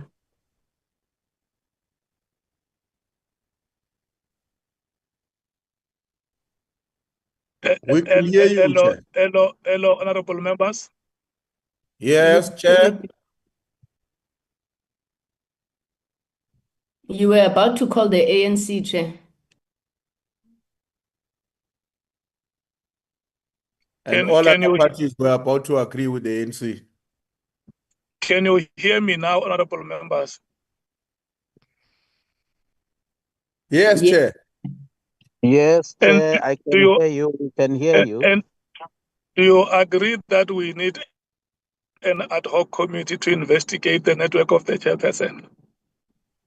Oh, definitely, Chairperson. It will be chaired by Matthias. Okay. No, you must go ask your president for that money from the commission of inquiry and the national dialogue. Then I'll chair. We are on page 7, honorable members. I'll also be trying to use another gadget if this one continues to give me difficulties. Andile, have you introduced page 7? Yes, Chair. Yes, I have. Okay, can we rotate the ANC?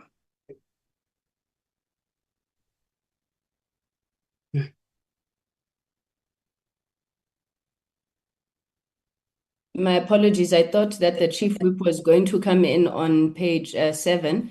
No, we have no issues on page 7, Chairperson. Thank you. The MKP?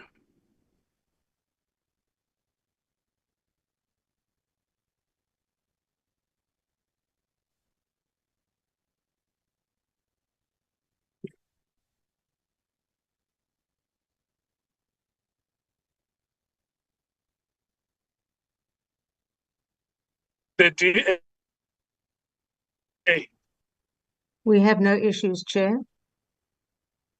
The EFF? We have serious issues.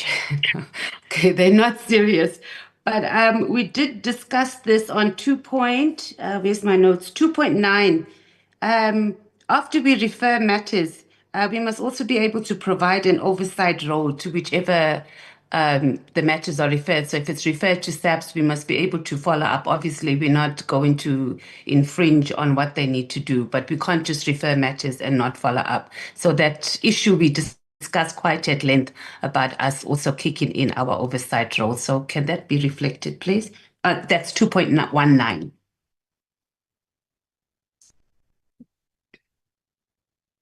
Don't look confused there, Chief Whip.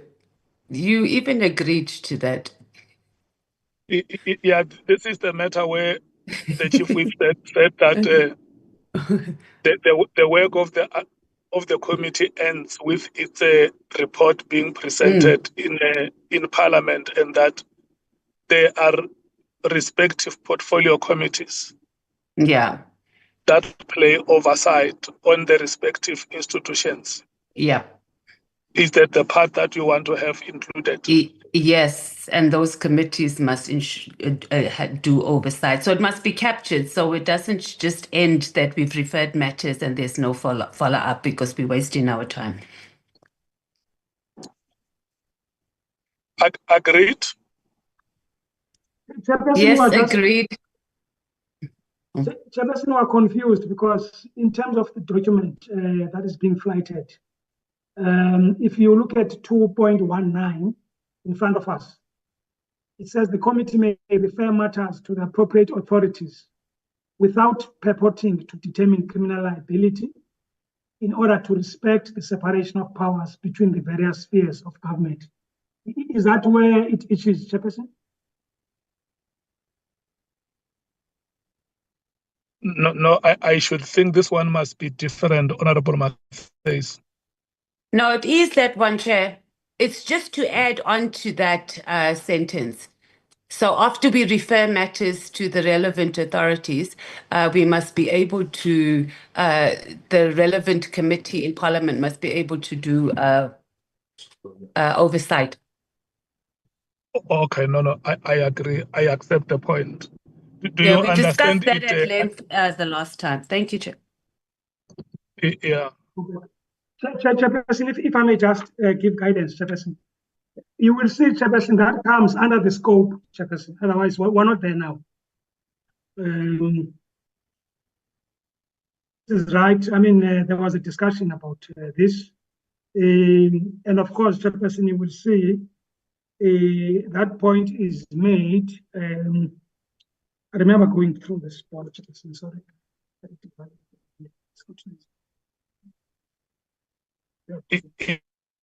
Is there a problem if we write it on 2.9?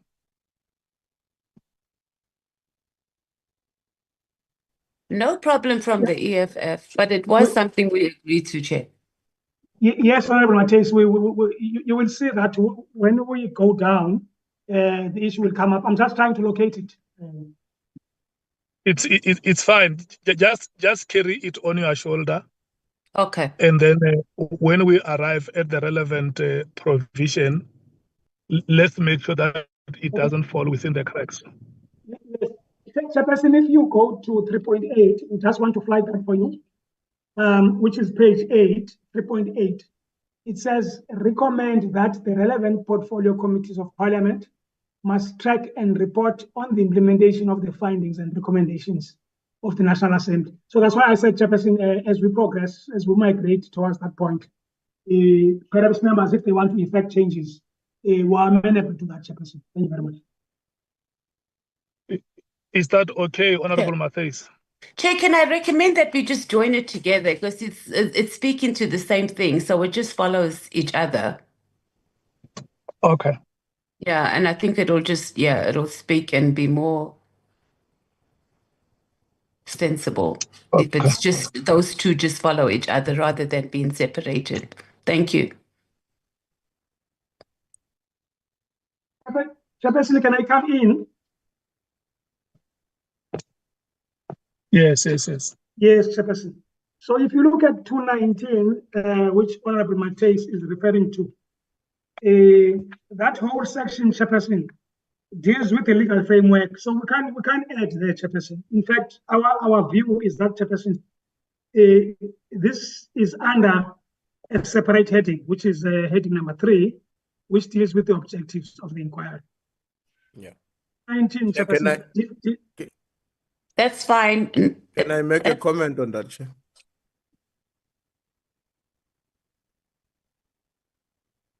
Chair? Chief Whip, can we check with Honorable Matthias first if he's satisfied? Yeah, we fine. That's fine, Chair. Okay. Chief Whip? No, I'm fine. Sorted then. Thanks. Can we then move to the IFP? No, we are okay, Chairperson, with that inclusion. Thank you so much. The PA? We have no problem, Chair. The Action SA? We fine, thank you, Chair. The Freedom Front Plus?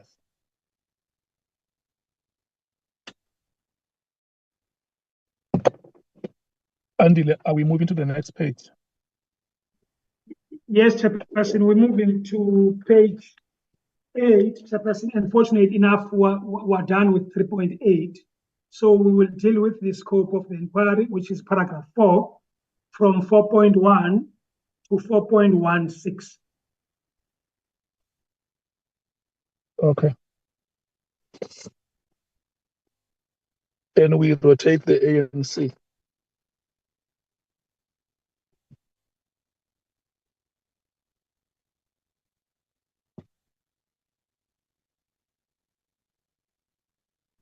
Chair, can I come in on behalf of the ANC? You are welcome. No, thanks, Chair. Just 2 comments, Chair. The first one is on 4.13. Members may recall that during our discussion, we made a suggestion that let's not make this as our scope of inquiry. Rather, let's deal with it as part of the conclusion, having dealt with all evidence that is going to be presented before the ad hoc committee. And if it arises that part of what we've had to contend with had to do with human rights abuses, we deal with it at that time when we are concluding.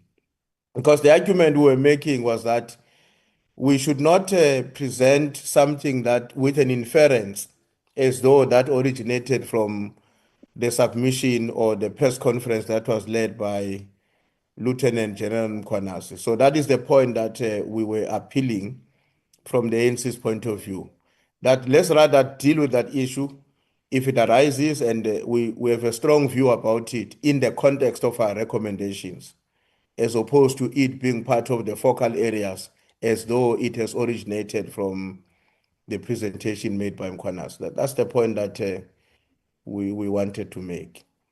The second one, Chair, which is also linked to this one in a way, is 4.12. I should have started there actually. 4.12. The point there in 4.12, the issue of misuse of public resources, bribery, public funds and bribery and all of that. Again, if we want to take an approach that this must be investigated, it should not be a problem. But let's also be careful that we don't do so as a matter we are appropriating to what Mkhwanazi presented, because that would be factually incorrect in our view. But if the view is that this may be one of the things that we need to be dealing with, let's have that view being openly presented and motivated for us to agree on.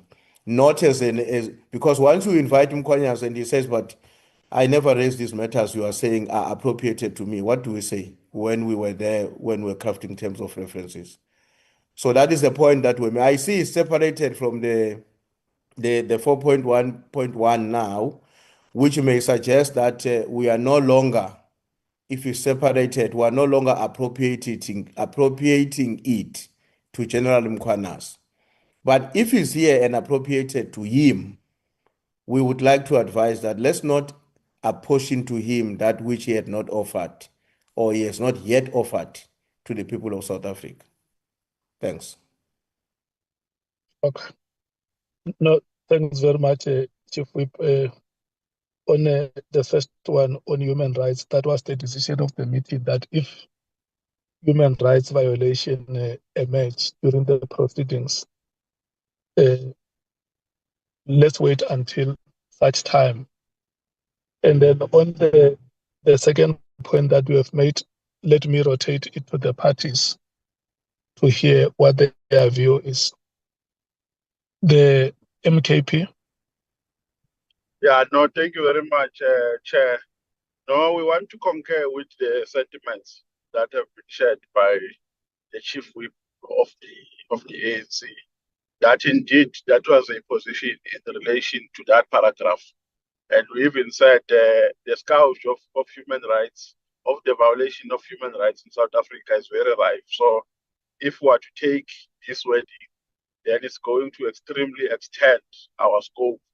So we rather focus on the minimal scope that was adopted by the National Assembly and ultimately espoused by this, deliberated on by this committee. So that was the argument.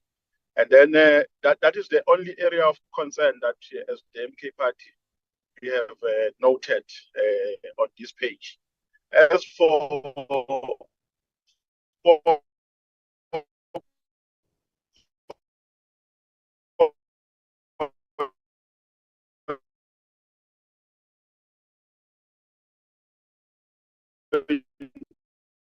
one 1.2, as the MK party, we have no issue, Chairperson, because we believe that the allegation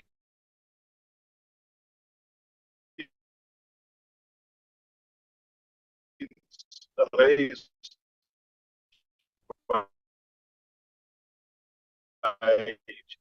General Nhlanhla, they center around corruption, bribery, misuse.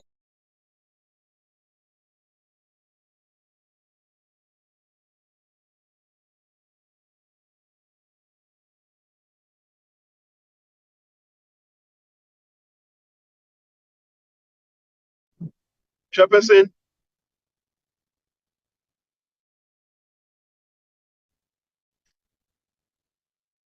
Honorable Nombalo. Chair. Yes, Chair. Yes. You hear me? Was I audible from from when I started until? From where you started, at some point you got disrupted. But did you get the gist of my submission?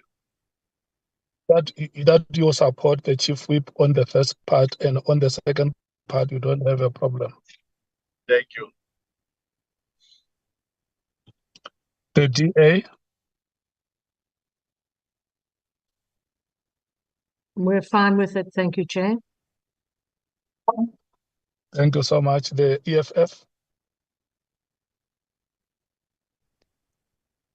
We're fine with it remaining, Chair. Well, it Okay. must remain. We support that it must remain. And then, but the human rights abuses, we agree that based on what we agreed to in the last committee, that it must be removed. But obviously, if it comes up, we'll deal with it. Thank you. Okay. The IFP.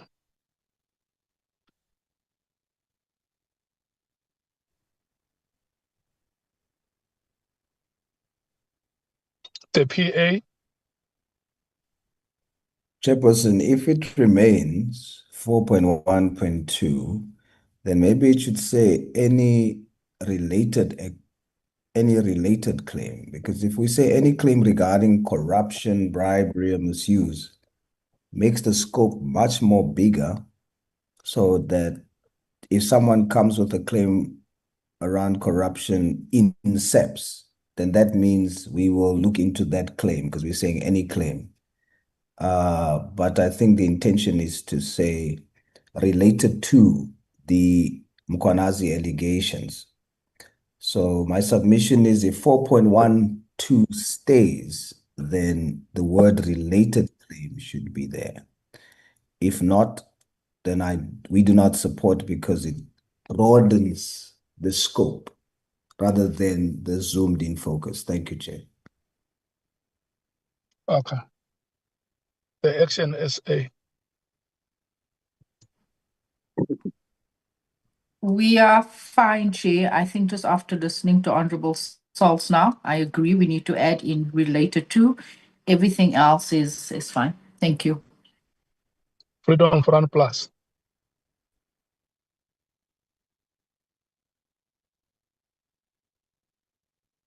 Okay, Andy, you will add the word related.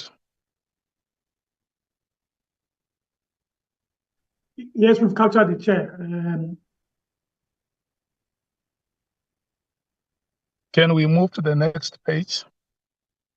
Chair, sorry, Chair, just before we move, I made a mistake. The last sentence on that page, last paragraph, with your permission, instability within the crime intelligence component of SARS. Can I deal with that, Chair? Yes, Chief Whip, you are allowed. Yes. Here, we, as members will remember, we are dealing with the scope of our work.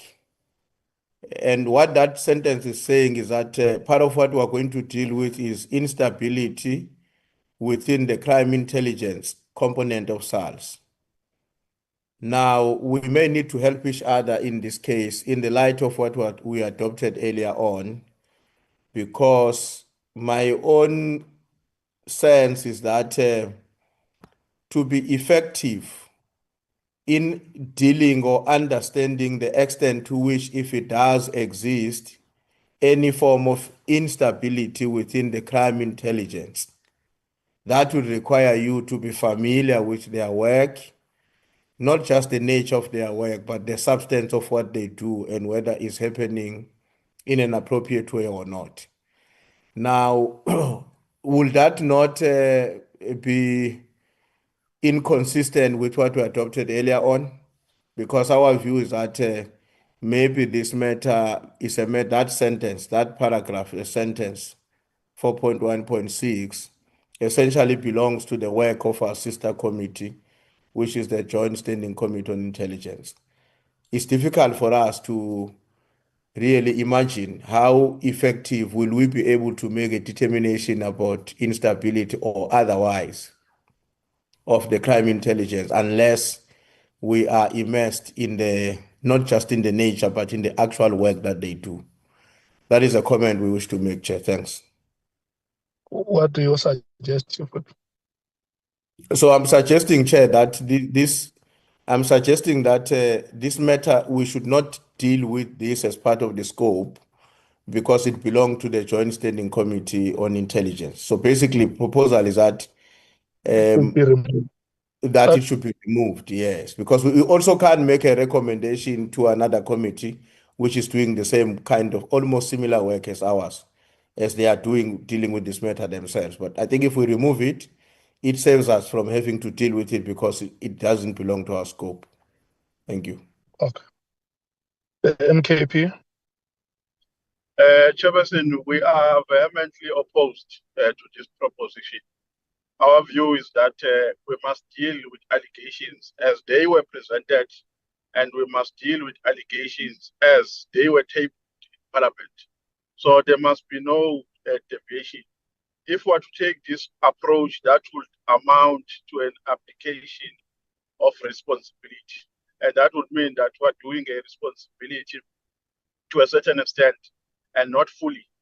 So let's deal with this investigation and see matters as they come to this committee and develop an approach of how we deal with them at that stage. Because saying we remove it on the basis that it belongs to another committee and we do not have jurisdiction to deal with certain matters, I think will be premature. Let's do an investigation as we were tasked and not now try to be innovative and creative and try to, reconfigure the allegations raised by General Mkhwanazi. Let's deal with them, Chair. I believe that if there was that concern, it should have been raised Parliament or with the Speaker to say that we think that this committee does not have jurisdiction to deal with certain matters, and then we get guidance from such people or from the Speaker or from Parliament. So, Chair, our view in summary and in conclusion is that let this paragraph or this sentence be part of the terms of reference. Let it be here. Let's not remove it. Let's deal with issues holistically and not try to put other issues under carpet. Thank you. Okay. Honorable members, I'm going to suggest that because we debated these matters in the last meeting, let's not reopen debates. We just say we agree or we disagree. I think that is sufficient. The MKP disagrees. The DA? Agree. The DA agrees with what?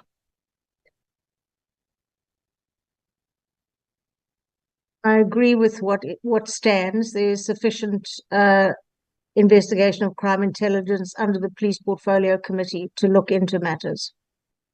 It's only the secret section that falls under the JSCI. So you support that yes, the matter must remain on the terms of reference? Indeed. Okay, so you agree with the MKP. The EFF?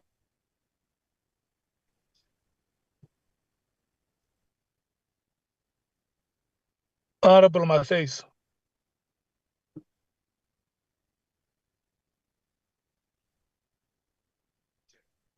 He agrees with MK.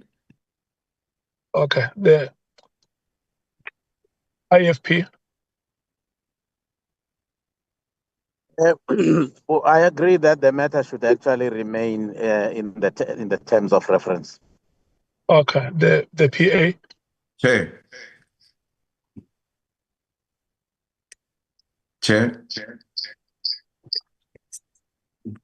The PA.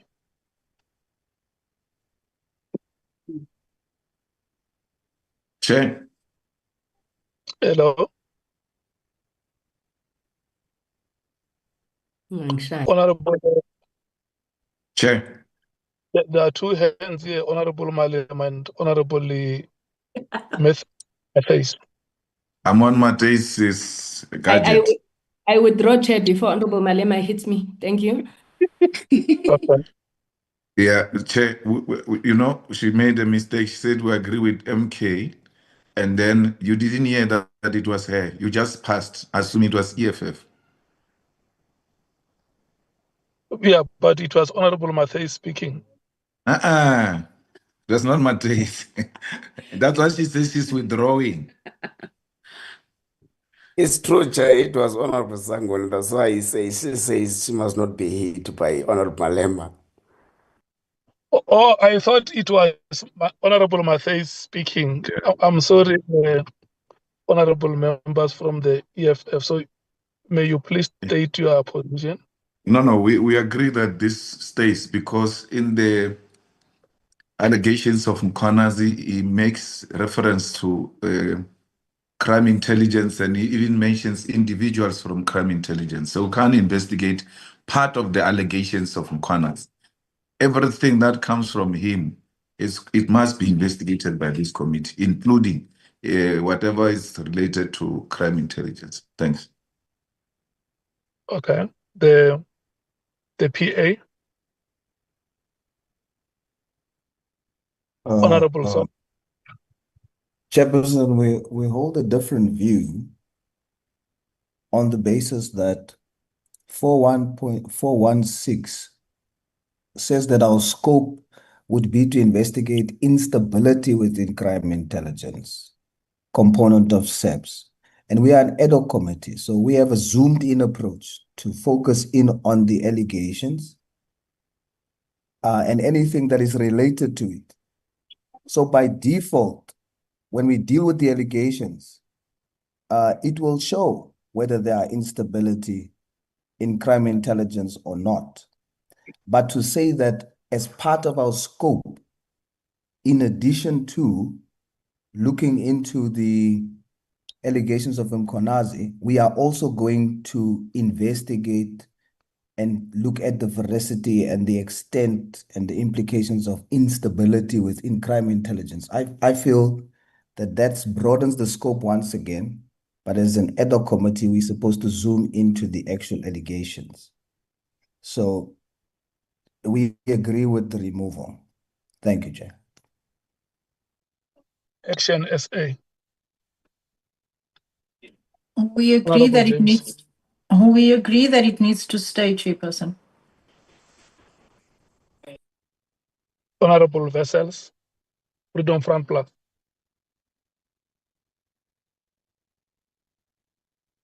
Okay, the matter remains on the terms of reference. Can we move to the next page?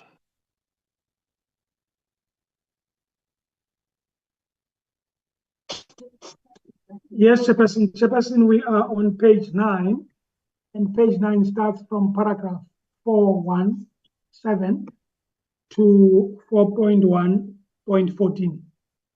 It's still the scope of the inquiry, Chairperson. Thank you very much. The ANC.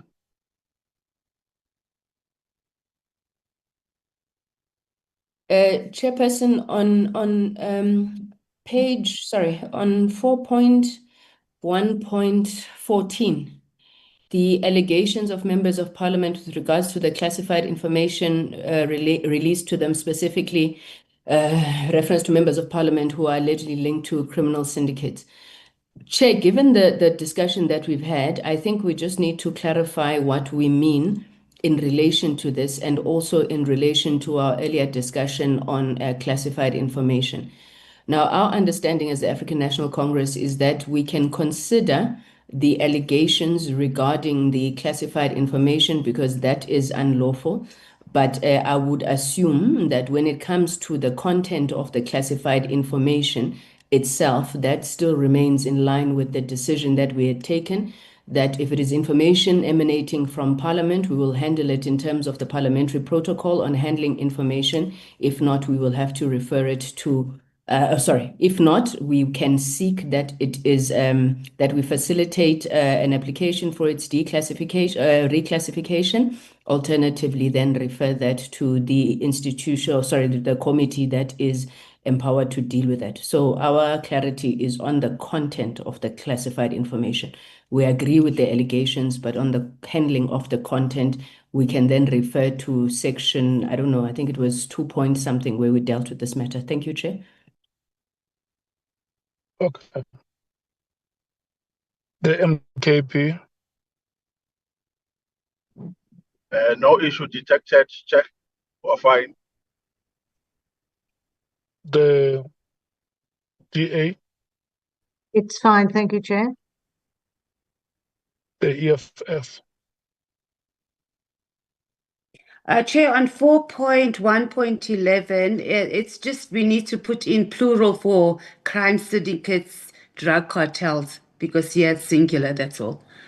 Otherwise, we're fine. Thank you. Okay. The IFP. No, we're fine. We are fine, Mr. Chairman. The PA. We find Chair. Action SA. We're fine with page 9. Thank you, Chair. Freedom Front Plus.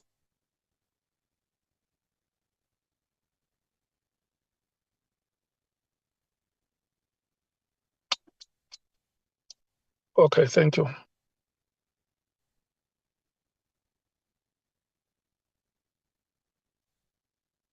Andile. Yes, Chairperson. Chairperson, we are now on page 10, and page 10 starts at paragraph 4.1.15 up until paragraph 5.2. And Chairperson was still continuing with the scope of the inquiry, and of course from paragraph 5 is the format of the inquiry. The ANC. We have no issues on this page, Chairperson. Thank you so much. MKP. No issues, Chairperson. The DA. No issues, Chair. The EFF.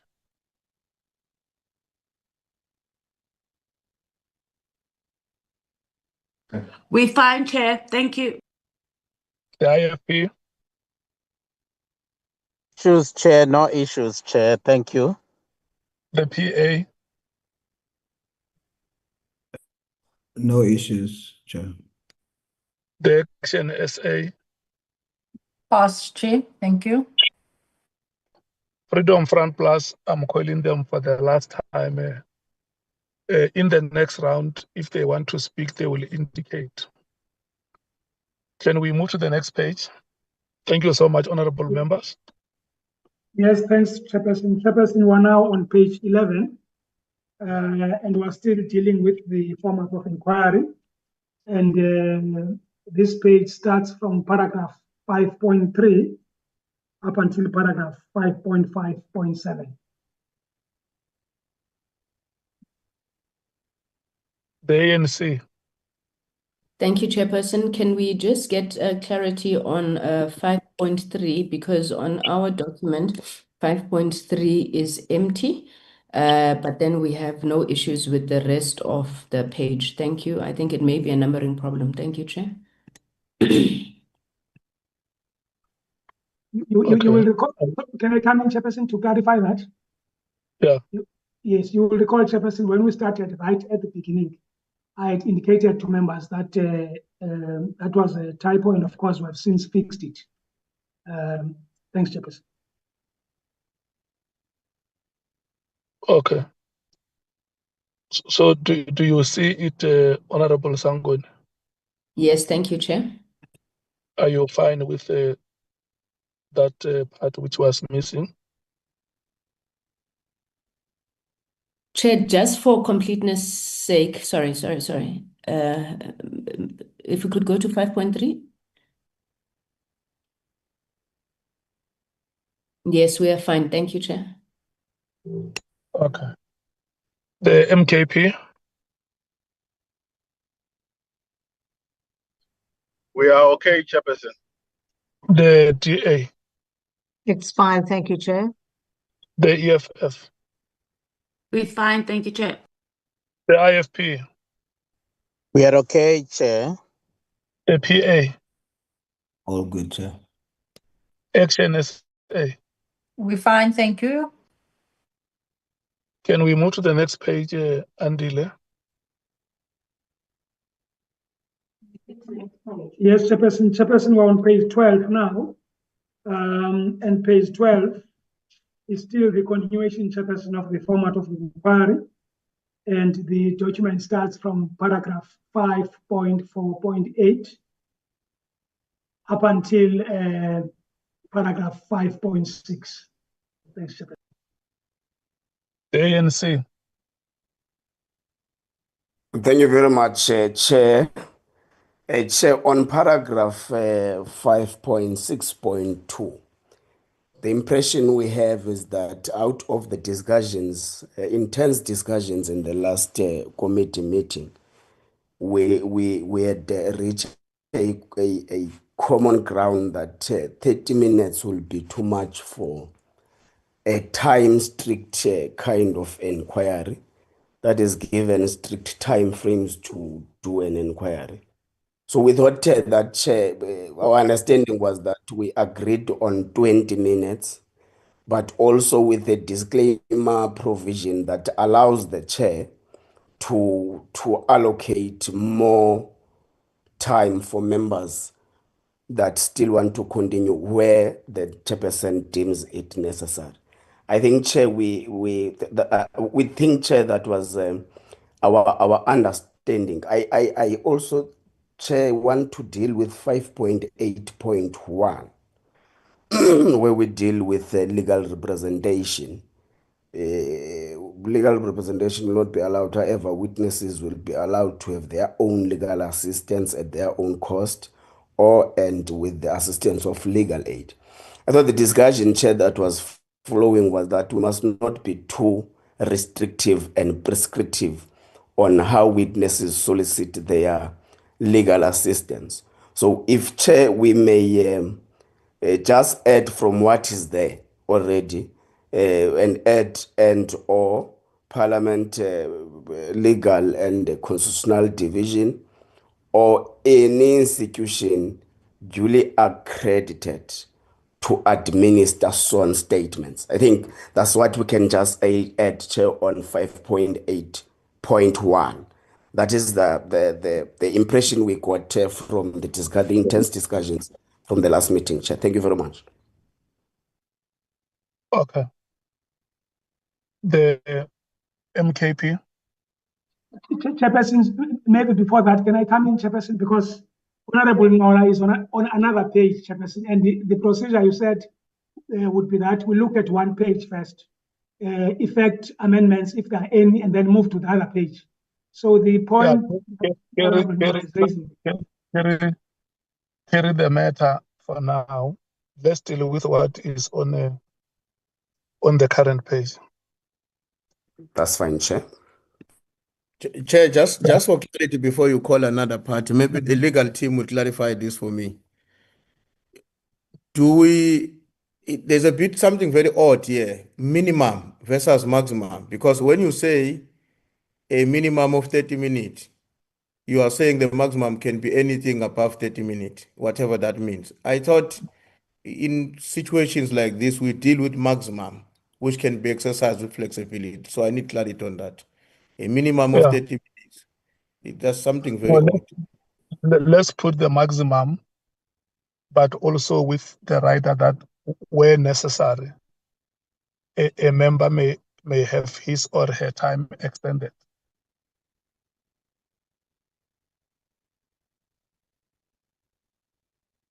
Is it okay, Chief, can we move to the MKP to hear their views? I agree. Okay. MKP. Yeah, thank you very much, Chair. Chair, the only issue that we had noted is this one of a minimum versus the maximum. That's the only issue, which has, I think, has been properly advocated for by the Chief Whip of the ANC. That's the only issue. But, Chair, I don't remember the committee agreeing on 20 minutes, Chair, unless my memory is collapsing me. Because I remember. Honorable Nomvalo, help us. Yes, Chair. Remember, these matters we debated. If you feel that there is a suggestion that can make our job better, you just say, I think this amount of time is okay as the maximum. I think Chairperson, 20 minutes is fine as okay. Let's deal with the maximum only, because we can't impose a minimum. A person can have one question, which can be 1 minute. So let's not impose a minimum. Let's impose a maximum rather of 30 minutes, Chair. That is my view, not 20 minutes. And then if we go for 30 minutes, do you still allow the chair to exercise a discretion whether the Yes, time Chair. can be increased or Yes, Chairperson. even above 30 minutes? That will be on Okay. the discretion of the chair, and we believe in the wisdom of the chair that he won't be doing it because it's in the rules, but he will be doing it because it's relevant. Okay. Yeah. DA, there is 30 minutes and 20 minutes maximum. Which one do you support?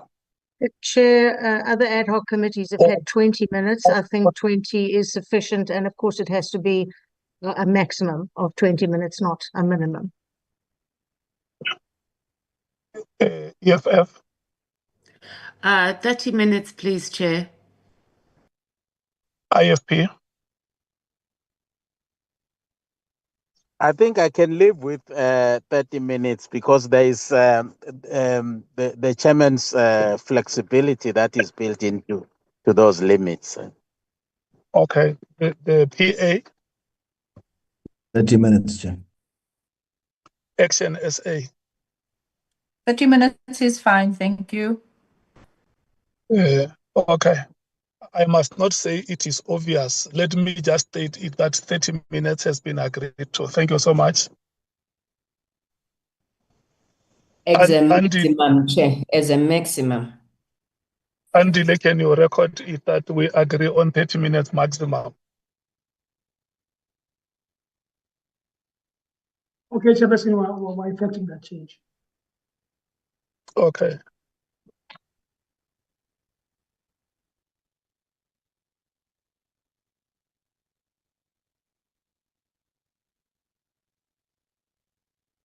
Can we then move to that was the only matter in this page which was raised now.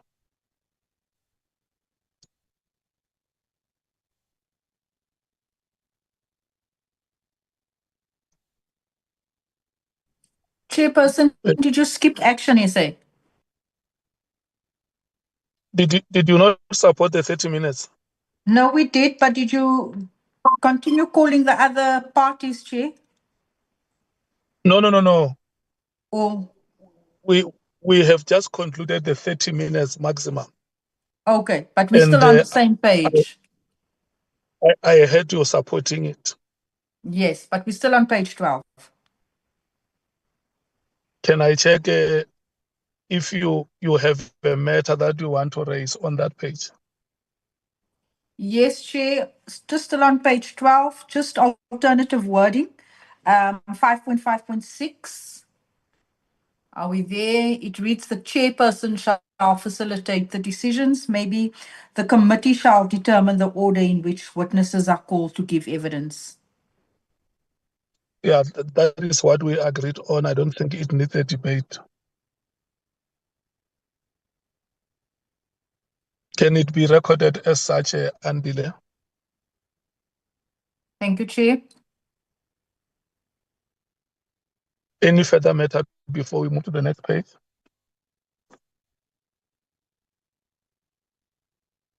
None from action essay. Okay.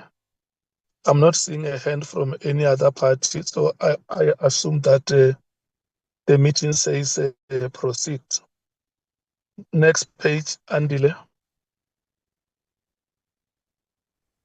Thanks, Chairperson. We're now on page 13, and it starts paragraph 5.61 up until paragraph 5.8.2.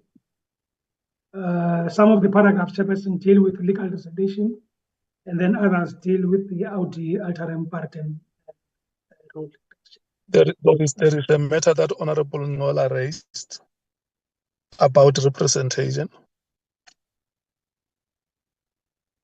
You remember it where we agreed that we must not be prescriptive.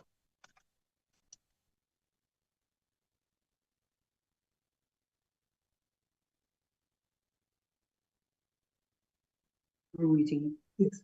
Thanks, Chairperson. If Honorable Nhlanhla can just come back, we just need the proper wording. Okay, Honorable Nhlanhla. Thank you very much, Chair. It's the first provision under legal representation. So it says legal representation will not be allowed. However, witnesses will be allowed to have their own legal assistance at their own cost and or with the assistance of the legal aid if they choose. So, Chair, we're proposing that in line with the discussions that we had in the last committee meeting, our comprehension is that the flow of discussion was that we must not be too prescriptive to witnesses who want to solicit legal assistance. So we're proposing that at least there must be an addition after legal aid. We add parliamentary legal and constitutional division. We add, Chair, that any other institution duly accredited to administer sworn statements, so that we give our witnesses a wild choice they must take if they seek legal assistance. Thank you, Chair. Honorable Nhlanhla, do we have to mention these institutions one by one, or can we just use a collective noun? Yes, Chair, any collective noun that will actually address what we're trying to say. Yeah, if we use a collective noun to say that the last part that you said, any other institution that is legally accredited, I think is sufficient to, because there is no way we can refuse to recognize a document that comes from an institution that is legally recognized. But the part that says legal representation will not be allowed, I thought we have said that a legal representative may not speak on behalf of the witness. It means the witness will appear by the. But if we say legal representation will not be allowed, what do we mean? Because for documents to be developed, witnesses may need the assistance of lawyers. If that makes sense to the meeting. And especially in lieu of the point that Honorable Nhlanhla makes to say we allow them to consult legally recognized institutions that are there, the legal aid and so on and so forth. Why do we have to say legal representation will not be allowed? Andile, are you able to clarify this one?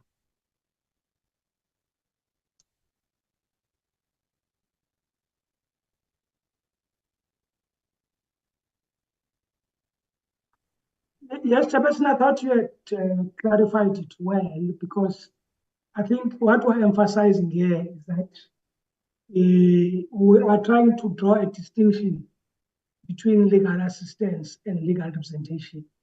So in other words, we are avoiding a situation where people come with their lawyers, and I think we saw this during the State Capture Commission inquiry, and then the lawyers speak on behalf of witnesses. That's what we're trying to run away from. So in order, Chairperson, not to restrict their right to a point where we fall foul of other legal principles, then what we say is that, yes, they can have legal assistance, of course, at their own cost.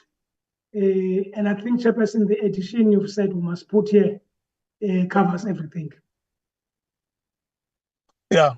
So, but can we simplify it in such a way that a person who was not in this meeting, when they read these terms of reference, they understand that when they come to appear before the committee, they will be expected to speak by themselves?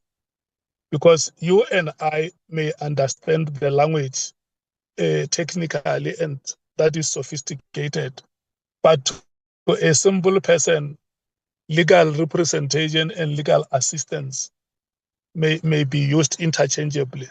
So if we can simplify it for whoever, every South African understands that what it means is that I may not bring my lawyer to come and speak before me, on my behalf before the committee. But where I need to consult, I have a right, a constitutional right to go and consult, seek legal assistance. Is it possible for us to do that? No, Chairperson, first, Chairperson, we don't agree with the view that legal representation and legal assistance those two can be used interchangeably because they mean different things. And of course, Chairperson, I think if you go to paragraph 572, 573, 574, you will see exactly what the difference between the two is. In other words, we explain. I agree with you.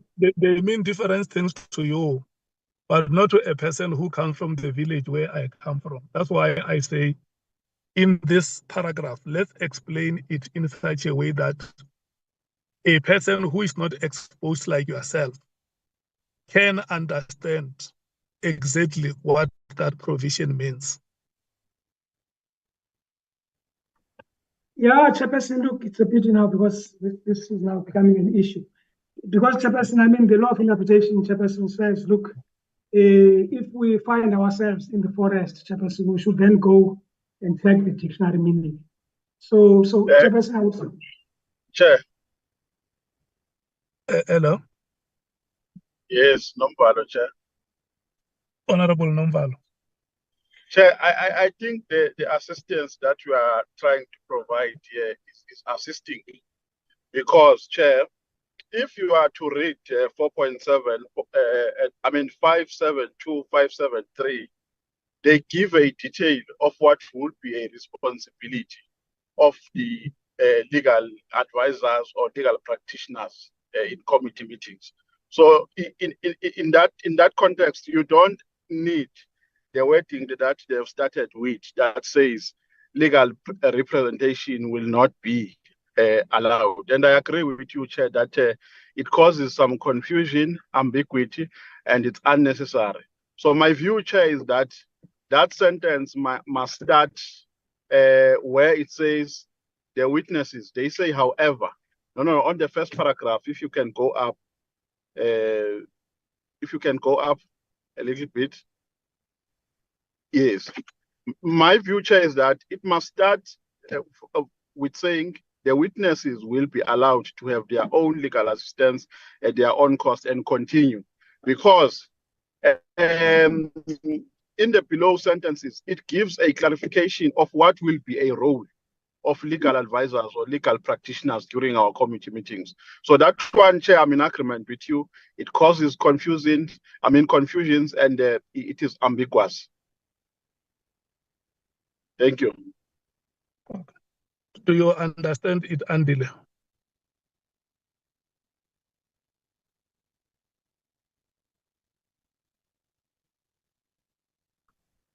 Yes, but Chairperson, if you look at 5.7.3, Chairperson,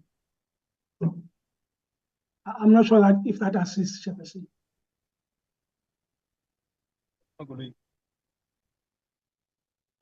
Andile.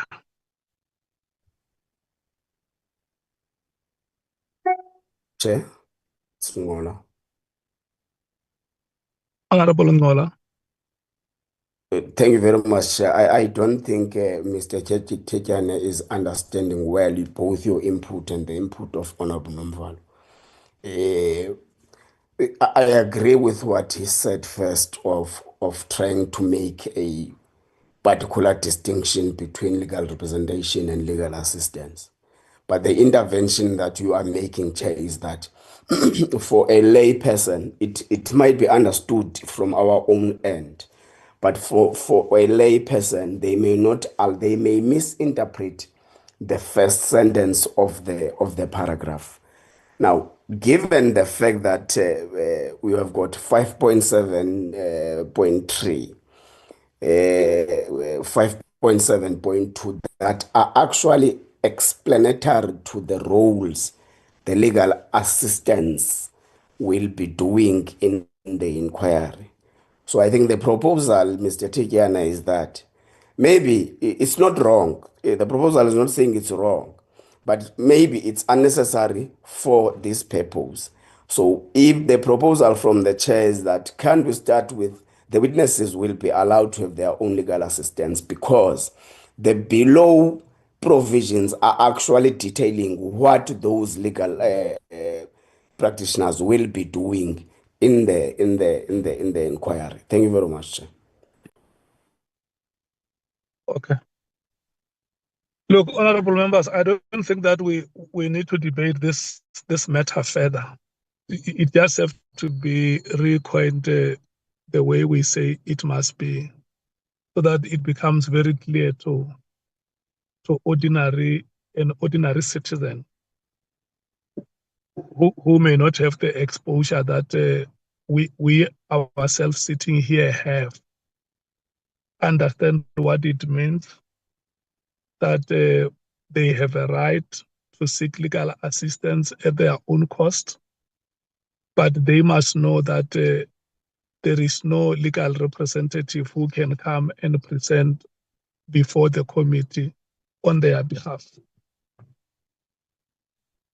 Do we still have any other matter on this page?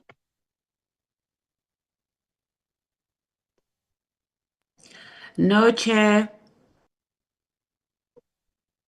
Okay, can we move to the next page? Yes, Chair. Thanks, Chairperson. Chairperson, we're on page 14 now. And page 14 starts from paragraph 5.8.3 up until paragraph 5.1, Chairperson.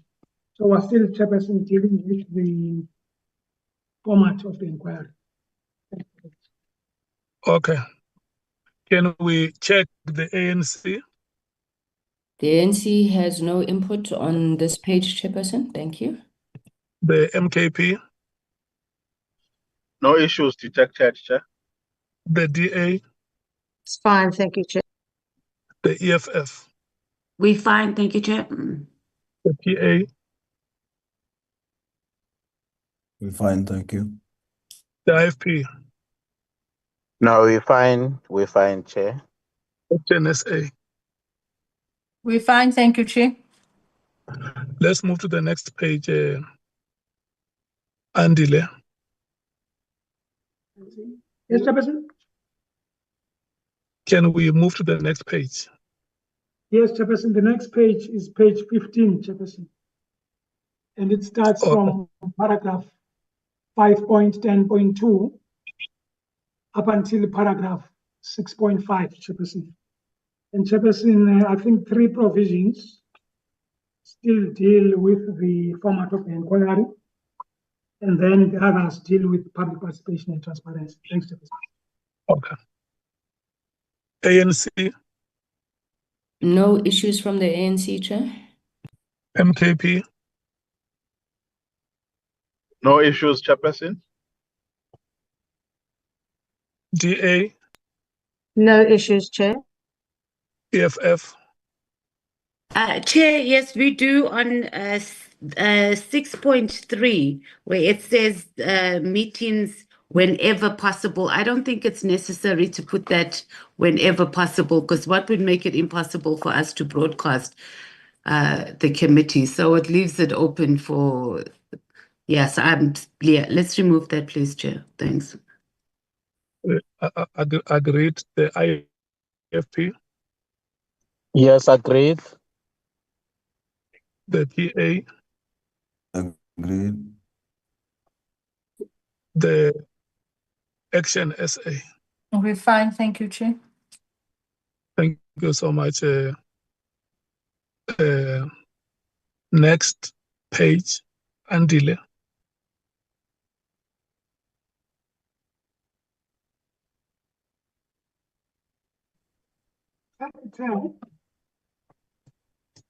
Chairperson? Yes, let's move to the next page. Oh, no, Chairperson, just on 6.3, Chairperson, on what Honorable Matheus has said. What we're anticipating there is that some of the committee meetings might have to be closed.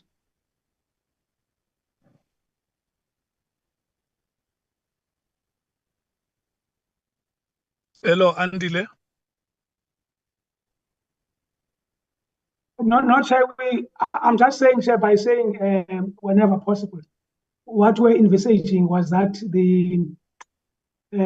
some of the meetings might have to be closed for witness protection.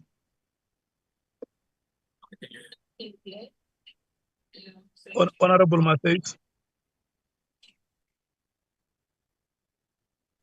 Chair, I don't think it's necessary for us. I mean, it goes without saying that if it's not possible, it's not broadcast. But I think when we put it in there, we open up to there being okay for it not to be broadcast, but it should be prioritized that it is. Honorable, Andile, do you understand the context within which Honorable Matthijs is raising the matter? Where it's for the protection of witnesses, we all agree. But the manner in which Chair, it because is it's written, there, yeah. the manner in which it's written is implicit, and it has to be corrected.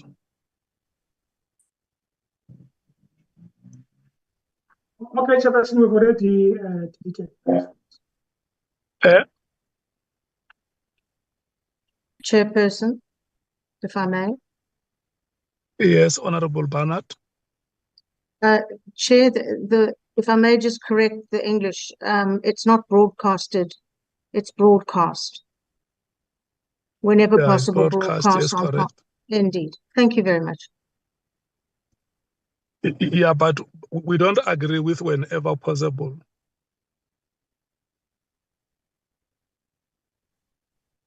No. Yeah. There will be those extraordinary circumstances like the one that Andile has made reference to, which the reason will be based on witness protection. But just to put a blanket statement that says where necessary, I don't think that that is what is desirable, because who determines what is necessary and what is not necessary? There will be exceptions that we agree to say here, because it's on witness protection, on the grounds of witness protection, this will not be broadcast. And that is exactly the kind of qualification that we need on the provision.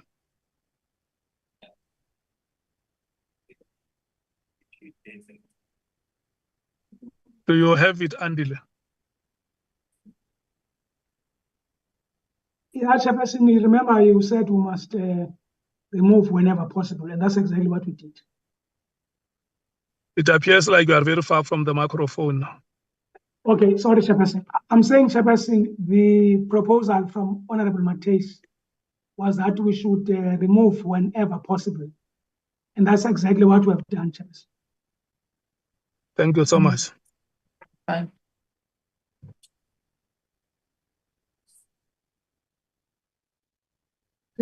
We are on our last page now, which is page 17.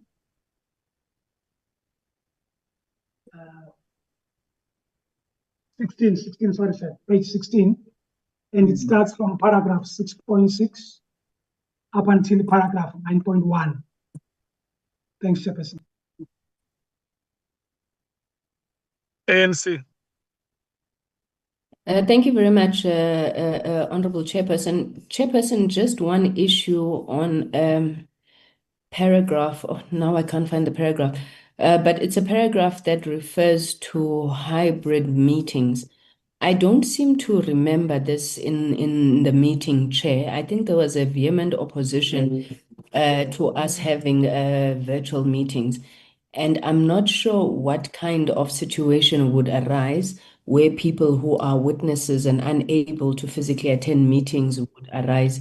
So if we could just get clarity on that one, Chair. We're not vehemently opposed to it, but I think that the committee I did say that committee meetings, the hearings of the committee will be physical, and hybrid meetings would only be held in the case where we're dealing with administrative matters such as this one. Thank you, Chair.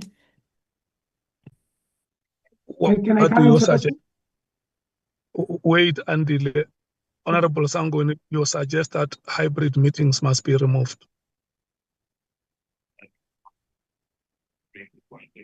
I think that the resolution of the committee was that committee meetings may be held in a hybrid or virtual format, but I don't think that we had agreed that witnesses, we would engage with them in a hybrid format. I think we said those meetings would be physical. So I would remove the last sentence, which starts with when necessary and for the purposes of accommodating persons, because we didn't open up that avenue in the committee. Having said that, Chair, if members think that we should have hybrid meetings, we are not vehemently opposed to it as ANC. Thank you, Chair. Okay. Andile, do you want to clarify something? Yes, Chairperson, thank you very much.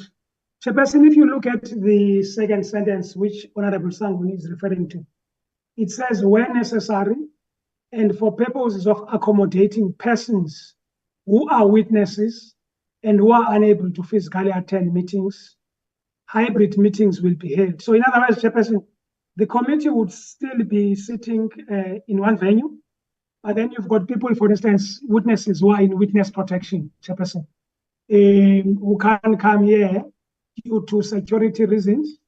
And I think the view, Chairperson, was that for those persons, they can give evidence, Chairperson, even if they're not in the same room as members. So the first sentence, Chairperson, is very clear. Committee meetings will be held within the parliamentary precinct or any other suitable venue to be determined by the Chairperson. But this second one, Chairperson, speaks directly to witnesses, particularly those, let's say, who are in witness protection, who can't, for security reasons, be in the same room when they give their testimony. Thanks, Chairperson. If you add a sentence that say hybrid meetings will only be arranged under the following circumstances, and you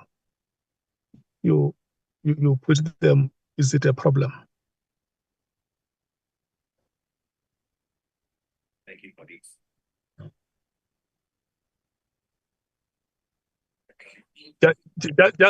Just for completeness sake, remember we said that when we do the law, we do the law for the purpose of clarity and certainty.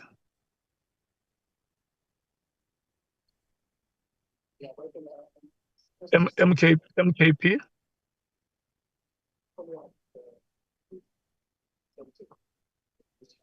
Chair? Honorable Nombala. No, it's Honorable Skosana who had opened the mic. Chair. Okay. Honorable Skosana.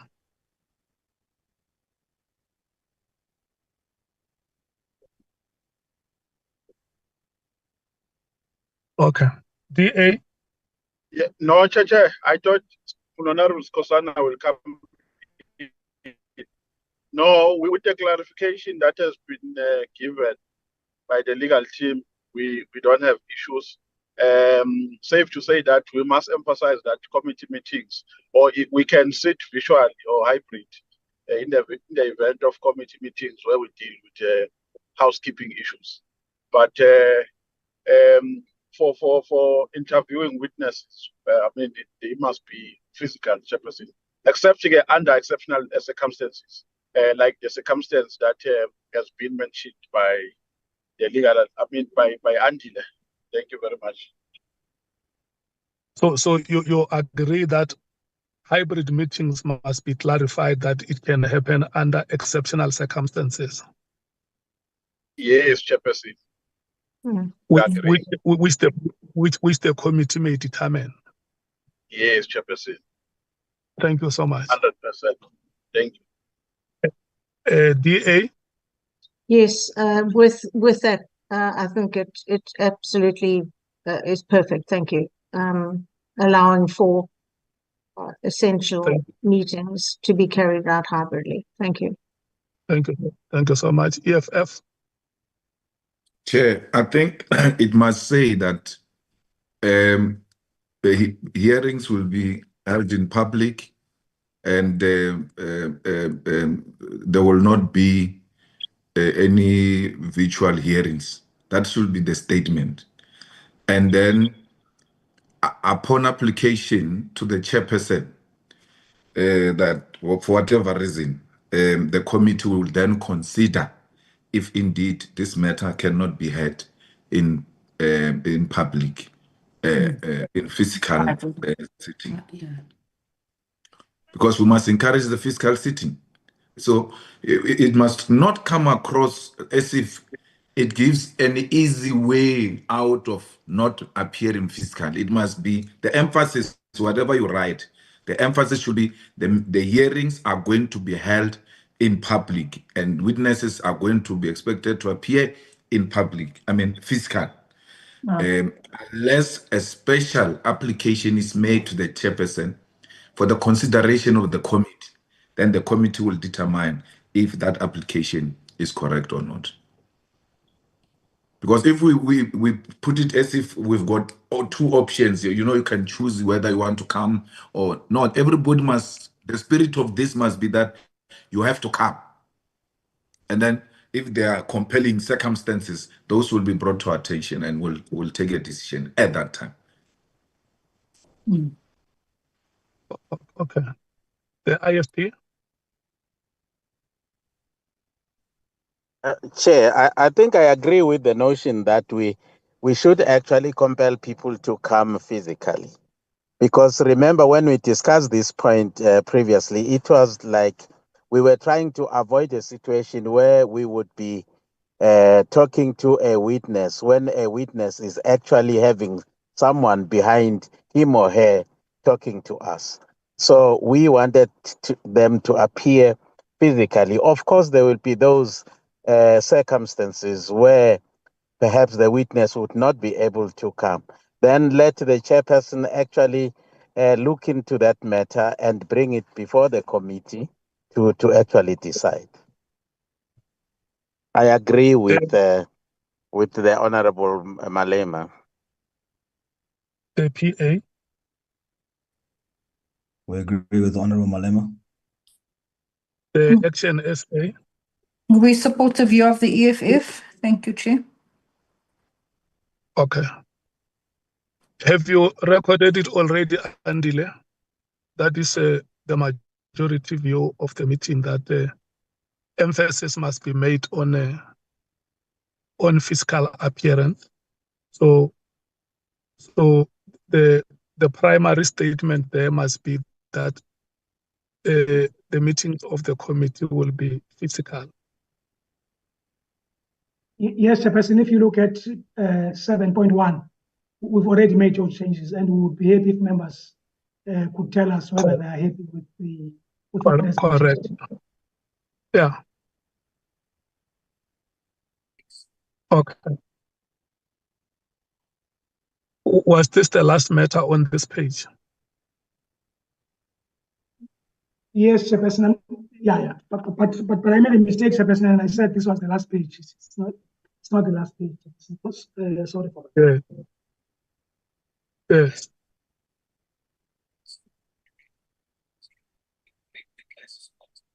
Which page number is this one? Chair, before you move, I don't think there's a proper capturing them before you move.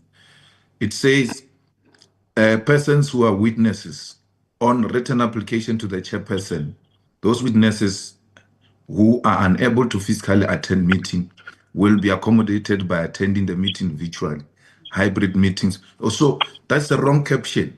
It can't be automatic. There must be an application to the chairperson, and the chairperson will consider the matter and bring it to the attention of the committee, and the committee will make a determination. It shouldn't be, impression must not be created that after writing a letter that you can't make it, then you're going to be accommodated. It's exactly what we're trying to avoid. We know there will be those circumstances, but it must not come across as if they are optional, that I can go or I can do it virtually.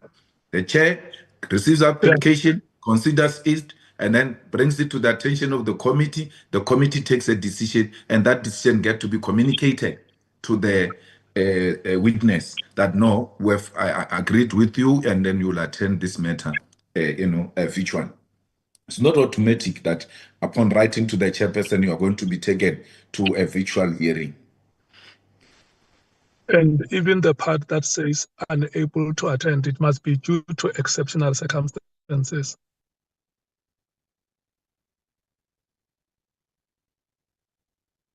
So that we do not have anybody saying, I'm unable to attend. So it must be due to exceptional circumstances. It may be on the grounds of disability or on the grounds of witness protection. Chairperson, I think the point that's being made is that even under exceptional circumstances, that decision is made by the committee. So the person applies, the committee decides whether... I agree with that, Honorable Souls. I'm dealing with the first part.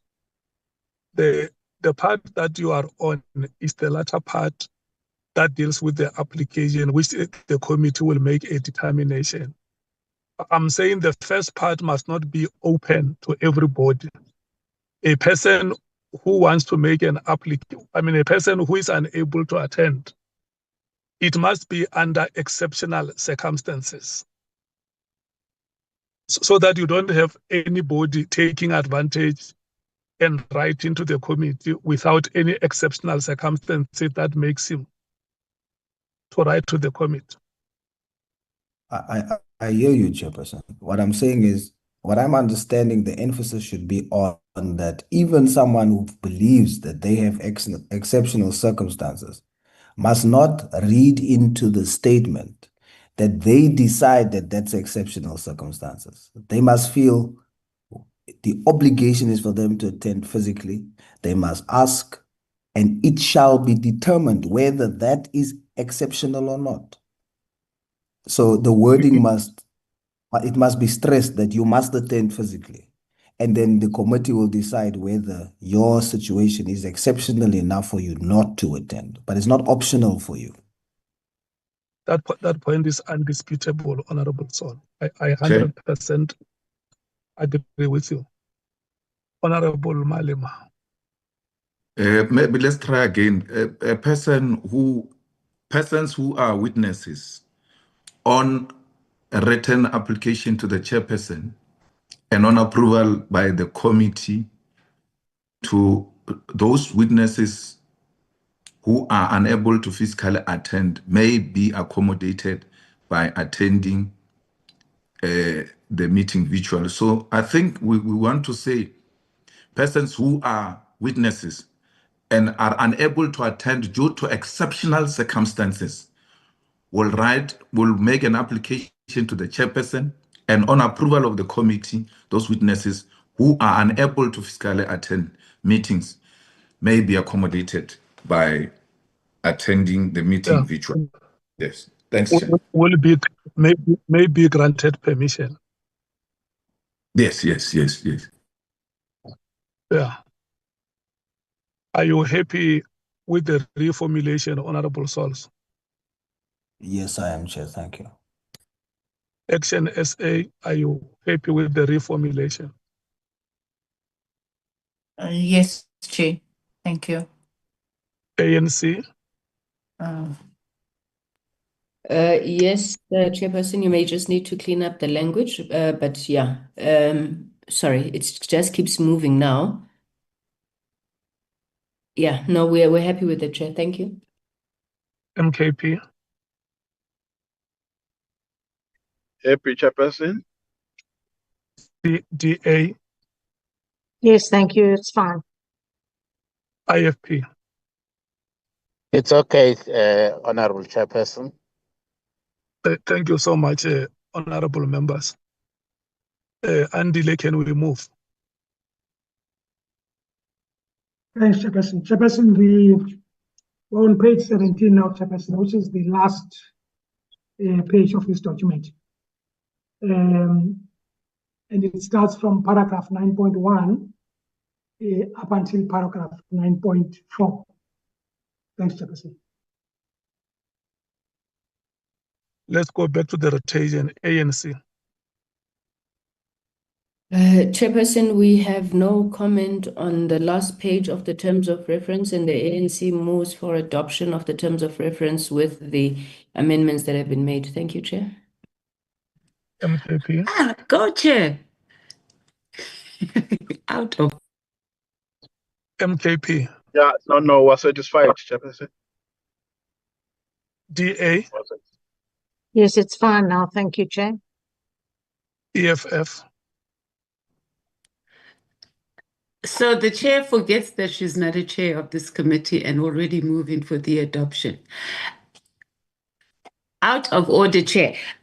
We do have on the 9.2.1, we can't say the committee resolved to appoint because everything in this terms of reference is a resolution of the committee. So it must just clearly state that Parliament must appoint a highly competent, which is what we were saying in the discussions we had, an experienced external legal counsel. Yeah.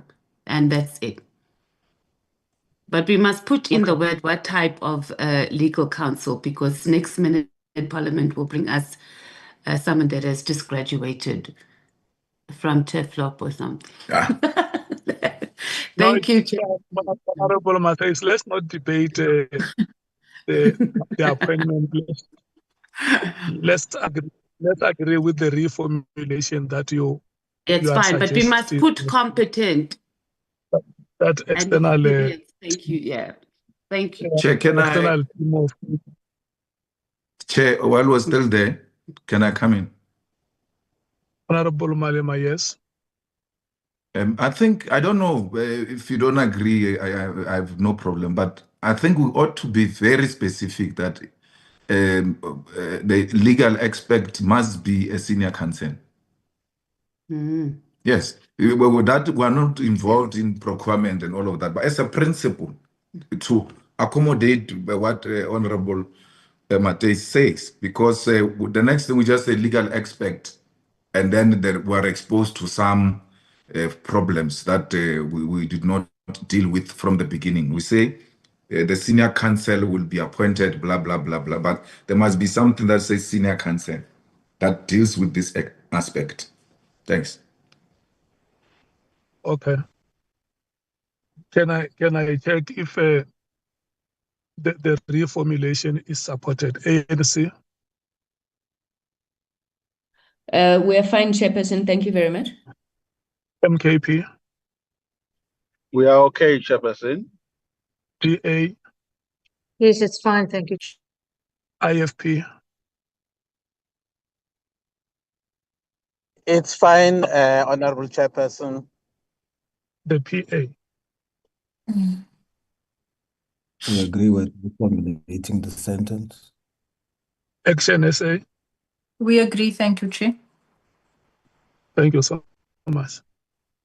Andile, is it appropriately reformulated? Can I read it out to you, Chairperson, in the committee? Yes. Yes, so it says Parliament will appoint the expertise of external senior legal counsel who are suitably qualified and have expertise in such matters to assist with collecting, organizing, and presenting evidence subject to the committee's direction at all times. Much better. There is a repetition of the word expertise. I think it must be deleted on one part and remains on the other part.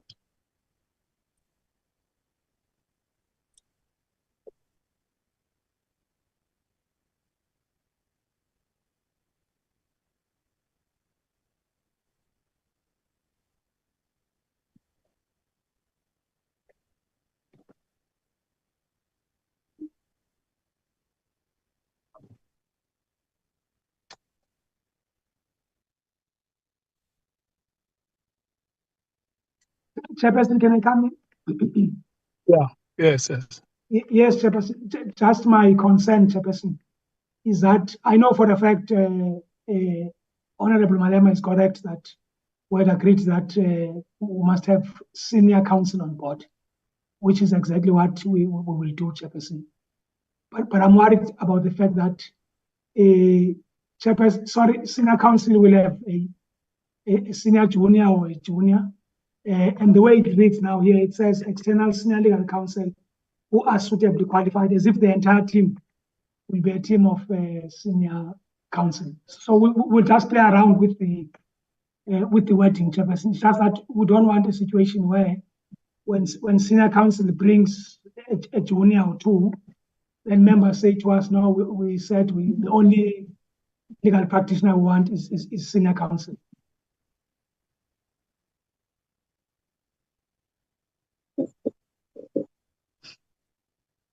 What does it mean? What do you say? What does it mean?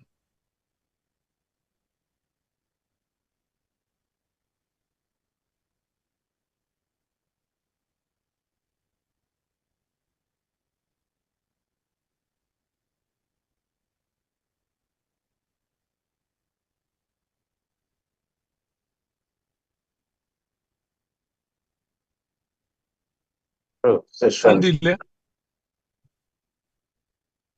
Chairperson, I think we're becoming too prescriptive now, because when you say senior counsel, whoever assists him, we are receiving assistance from him, and whoever he chooses to assist him is not really it's neither here nor there, but the person responsible for giving us the support is the one The senior counsel.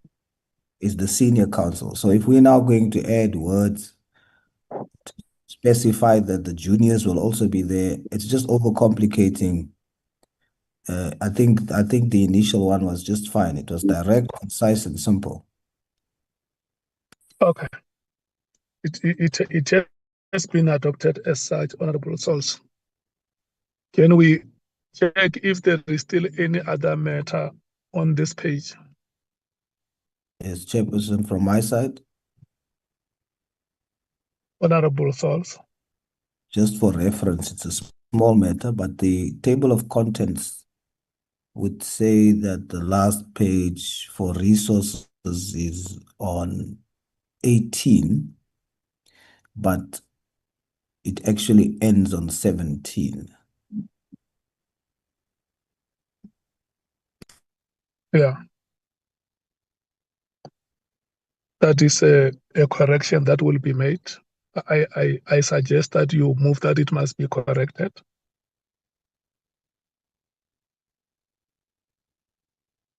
I move that it must be corrected. Yeah.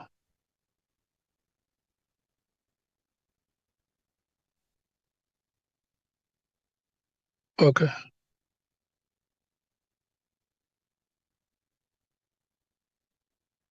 Thank you so much. Honorable members, I'm not seeing any other hand on this page, which is the last page of the terms of reference. I'm now going on the rotation order to political parties to hear if you support the adoption of the terms of reference. ANC. Yes, Chairperson, the African National Congress supports the adoption of the terms of reference with the amendments that have been made. Thank you. The amendments and the corrections. Yes, Chair. MKP. We support it, Chairperson, in its current form. Thank you. The DA. Yes, we support it as amended. Thank you. The EFF. We support the adoption with the amendments, particularly EFF amendments. Thank you, Chair. Honorable Matthews, we're in one meeting. We are a committee here. When we say amendments, we include the amendments that have been initiated by the EFF, the ANC, the MKP, the DA, the PA, the IFP, Action SA, and Chair. everybody in this meeting, all the Chair. parties. Chair. Honorable Mayor. The EFF moves for the adoption of the terms of reference with amendments. Thank you. Yeah, thank you so much. No, Chair, allow the EFF to second the motion of the ANC to adopt the terms of reference. Thank you, Chair. Honorable Sangone, I'm giving every party to speak. I want to hear if they support the adoption or not. If I hear the word adoption, Mr. Chair, I'm satisfied. The IFP? We support the adoption of the terms of reference as amended, Chairperson. The PA? Chairperson, we adopt the terms of reference as amended by all parties. Thank you, Chair. Thank you so much. Action SA? Chairperson, Action SA supports the adoption of the terms of reference as amended. And well done to you today, Chair. You did very well. Yeah. what do you say is very profound? You know, it does not matter how good a player is. A good player can still miss a penalty. So that's why in sports they say every player is as good as the last game. So I said it when I opened this meeting that there will be those days and those moments where we'll be at our best. And in life, we also encounter low moments. And I think today we were on top of our game across all parties, all members. Give yourself a round of applause. We did very well today. We worked as a unit. And I can tell you, if this is the spirit, how we are going to drive proceedings, we will achieve wonders. This was very excellent. It was outstanding. The work has been done very, very brilliantly. And for that, I want to thank you so much. The terms of reference for this ad hoc committee have been unanimously accepted and adopted. Can we then move in line with the resolution of the last meeting to the draft program? And even before the program is presented, I want to say to the members that when we were drafting the program, we read the draft terms of reference where it provides that documents have to be made available to the committee 7 days before the actual hearing. So we had a dilemma of deciding on the actual dates on which the witnesses will have to appear, because no contact has been made with General Mkhwanazi or either of the witnesses that may have to come and appear before the committee. So the draft program essentially takes an institutional approach, which will then mean that the first institution that will appear before the committee will be the SAPS. And the first person in the SAPS will be General Mkhwanazi.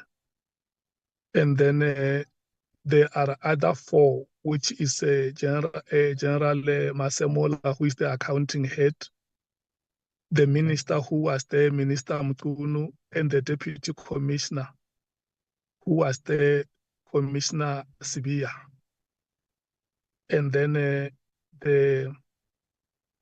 the current minister and his deputies. And thereafter, the proposal is that the committee will then order the list of witnesses in line with the terms of reference, the way we have agreed that the committee will order the list of witnesses whose names would have emanated from the presentation that General Mkhwanazi would have made before the committee. And then once we are done with the SAPS and all other witnesses related thereto, we will then move to the next institution. We will take those institutions and witnesses one by one until we are finished. So what the technical team is proposing before this committee is for the committee to note this draft program. We may not exhaustively finalize it now, but allow the technical team to initiate contact with the witnesses. And once they have confirmation of when General Mkhwanazi is going to come, the committee will accordingly be informed that General Mkhwanazi will be available on this date. Of course, we are reasonable. We will not prolong this. And we also allow members to count 7 days from now, from which documents may be made available. If honorable members want to suggest that we must not move later than this date without General Mkhwanazi appearing before the committee, that will still make sense. I think in essence, that is what the draft program entails. Can I then take a round and hear the impressions of the parties? The ANC? Thank you very much, Chair. Appreciate the explanation you have made in respect of the draft program. We fully agree, Chair, that we must allow the technical team to do that work. And also, Chair, we must ensure that we start immediately after, because, Chair, I think our time is running off as the ad hoc committee. But we also propose, Chair, that when the draft program is fully ready, can it also be shared to political parties to look at it so that we're able to enhance where possible or where necessary? Otherwise, Chair, what you have explained is actually acceptable. But Chair, before the end of August, which the 31st is next weekend, we must have done with all the procedural issues so that the beginning of September must be the actual start of the inquiry in adducing evidence and testimonies of witnesses. So we support, Chair, with those few additions. Thank you. So you put the administrative deadline of the 31st of August? Yes, Chair, please. That any administrative task that has to be concluded must have been concluded within these remaining days of August, including contacts with the witnesses and request for documents. Yes, Chair, that's correct. And confirmation of days of appearance. Yes, Chair. Thank you so much. Still a whole full week, Chair, working days. Thank you so much. The MKP. Thank you, Chair. Thank you. I think the meeting went very well, and I guess you've mentioned some names, but I think there's an omission of the former Minister Bheki Cele, because you've mentioned the current one as well. And I think Bheki Cele should be called as well, because this matter, as Mkhwanazi was saying on the press briefing, it started long ago. But anyway, perhaps those issues would be discussed. The names of the witnesses, as you'll have your NPA, IDEC, IPIT, and all those institutions which you are relevant to what General Mkhwanazi has told the nation on this matter, which we are going to undertake. And I guess it will help all South Africans indeed to get the truth of the status of the South African police service in the country and the security in general. that are we safe as a country? If the top echelon of the South African Police Service is at the state which it is now. And I guess this co-committee will... I'm coming there, Honorable Skosana. Can I hear your impressions on the proposals on the draft program? No, I'm fine. As I said, we're done now. We are under, we're done with that now. I guess there's no going back. Thank you, Chair. Thank you, sir. DA. Thank you, Chair. Yes, I think the proposal is clear. I think the staff will probably be ready. It all depends on the availability of General Mkhwanazi. Hopefully he will be available sooner rather than later. Thank you. The EFF.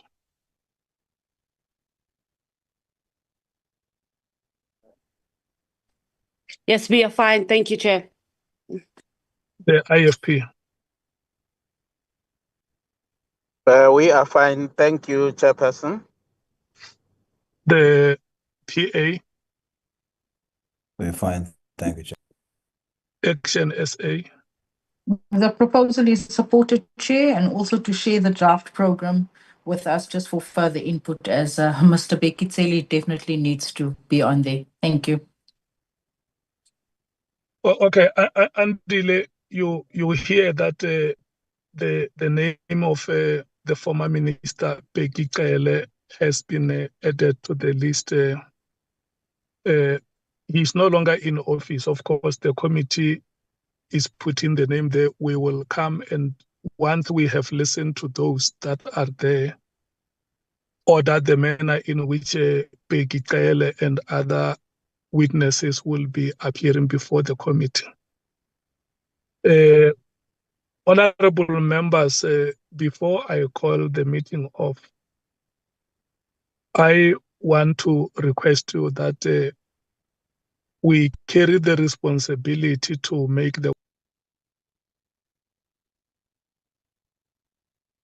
You are muted, Chair.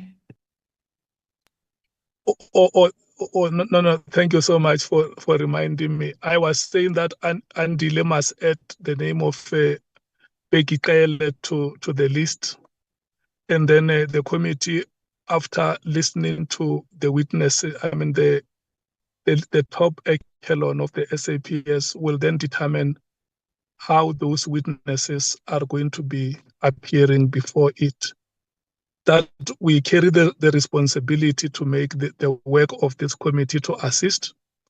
We have a platform where we communicate between ourselves.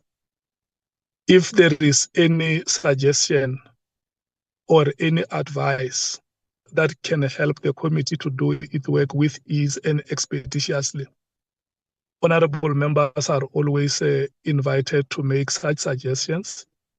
Honorable members, we have the contact numbers of each other. We can call anytime and give advices that we think can help us to move forward. This is going to be a very difficult task, and sometimes during the hearings, we may also have to rotate on presiding over the session. So if the chair requests you that can you please come and preside for 2 or 3 hours, we must not have a situation where members have a problem with that, because this is our work, all of us, and we must be seen collectively working together, rolling our sleeves, so that the committee can complete its work and go to report back to Parliament. Let's try by all means to realize the timeframes that we have put for ourselves. Over and above all, I want to thank you as honorable members. You might have seen that when we start. Before you close, Yeah, I will give you a chance before. Yes, Honorable Malema, I will give you a chance before I close.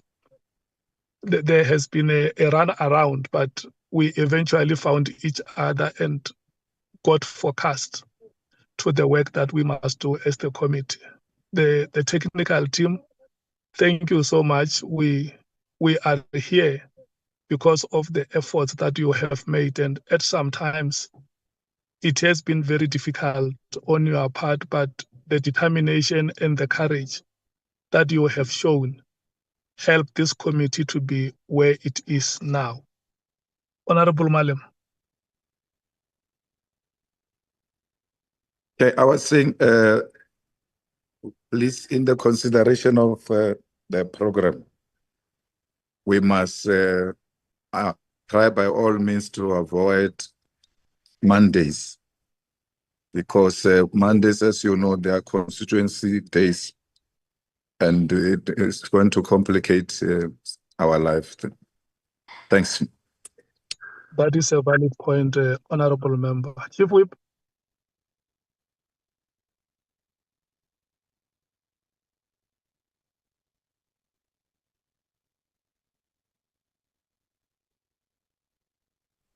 Chair?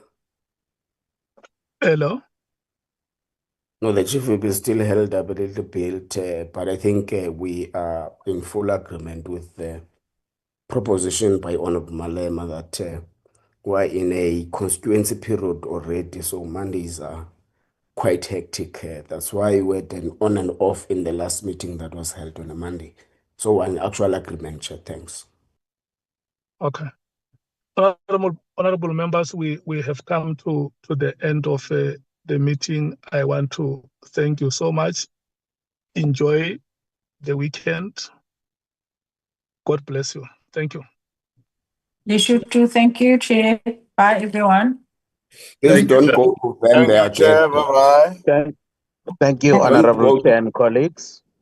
Don't Thank go you to so them much. again, Chair. No, you must get me a place to stay where there is proper network. You can see that we are still dealing with the Recording previous stopped. disparities here. Don't worry, Chair. Honorable Shoma here, Chair. I sit in the Committee of Communication. I will fight for you, Chair. People like you, I will fight for you. I had to run around. You know, when you get to a place, you stop to check if you connect. Yeah. But thank you so much. Sharp, thank you, Chair. Dr. Tuli, Andile, and the team, thank you so much, guys.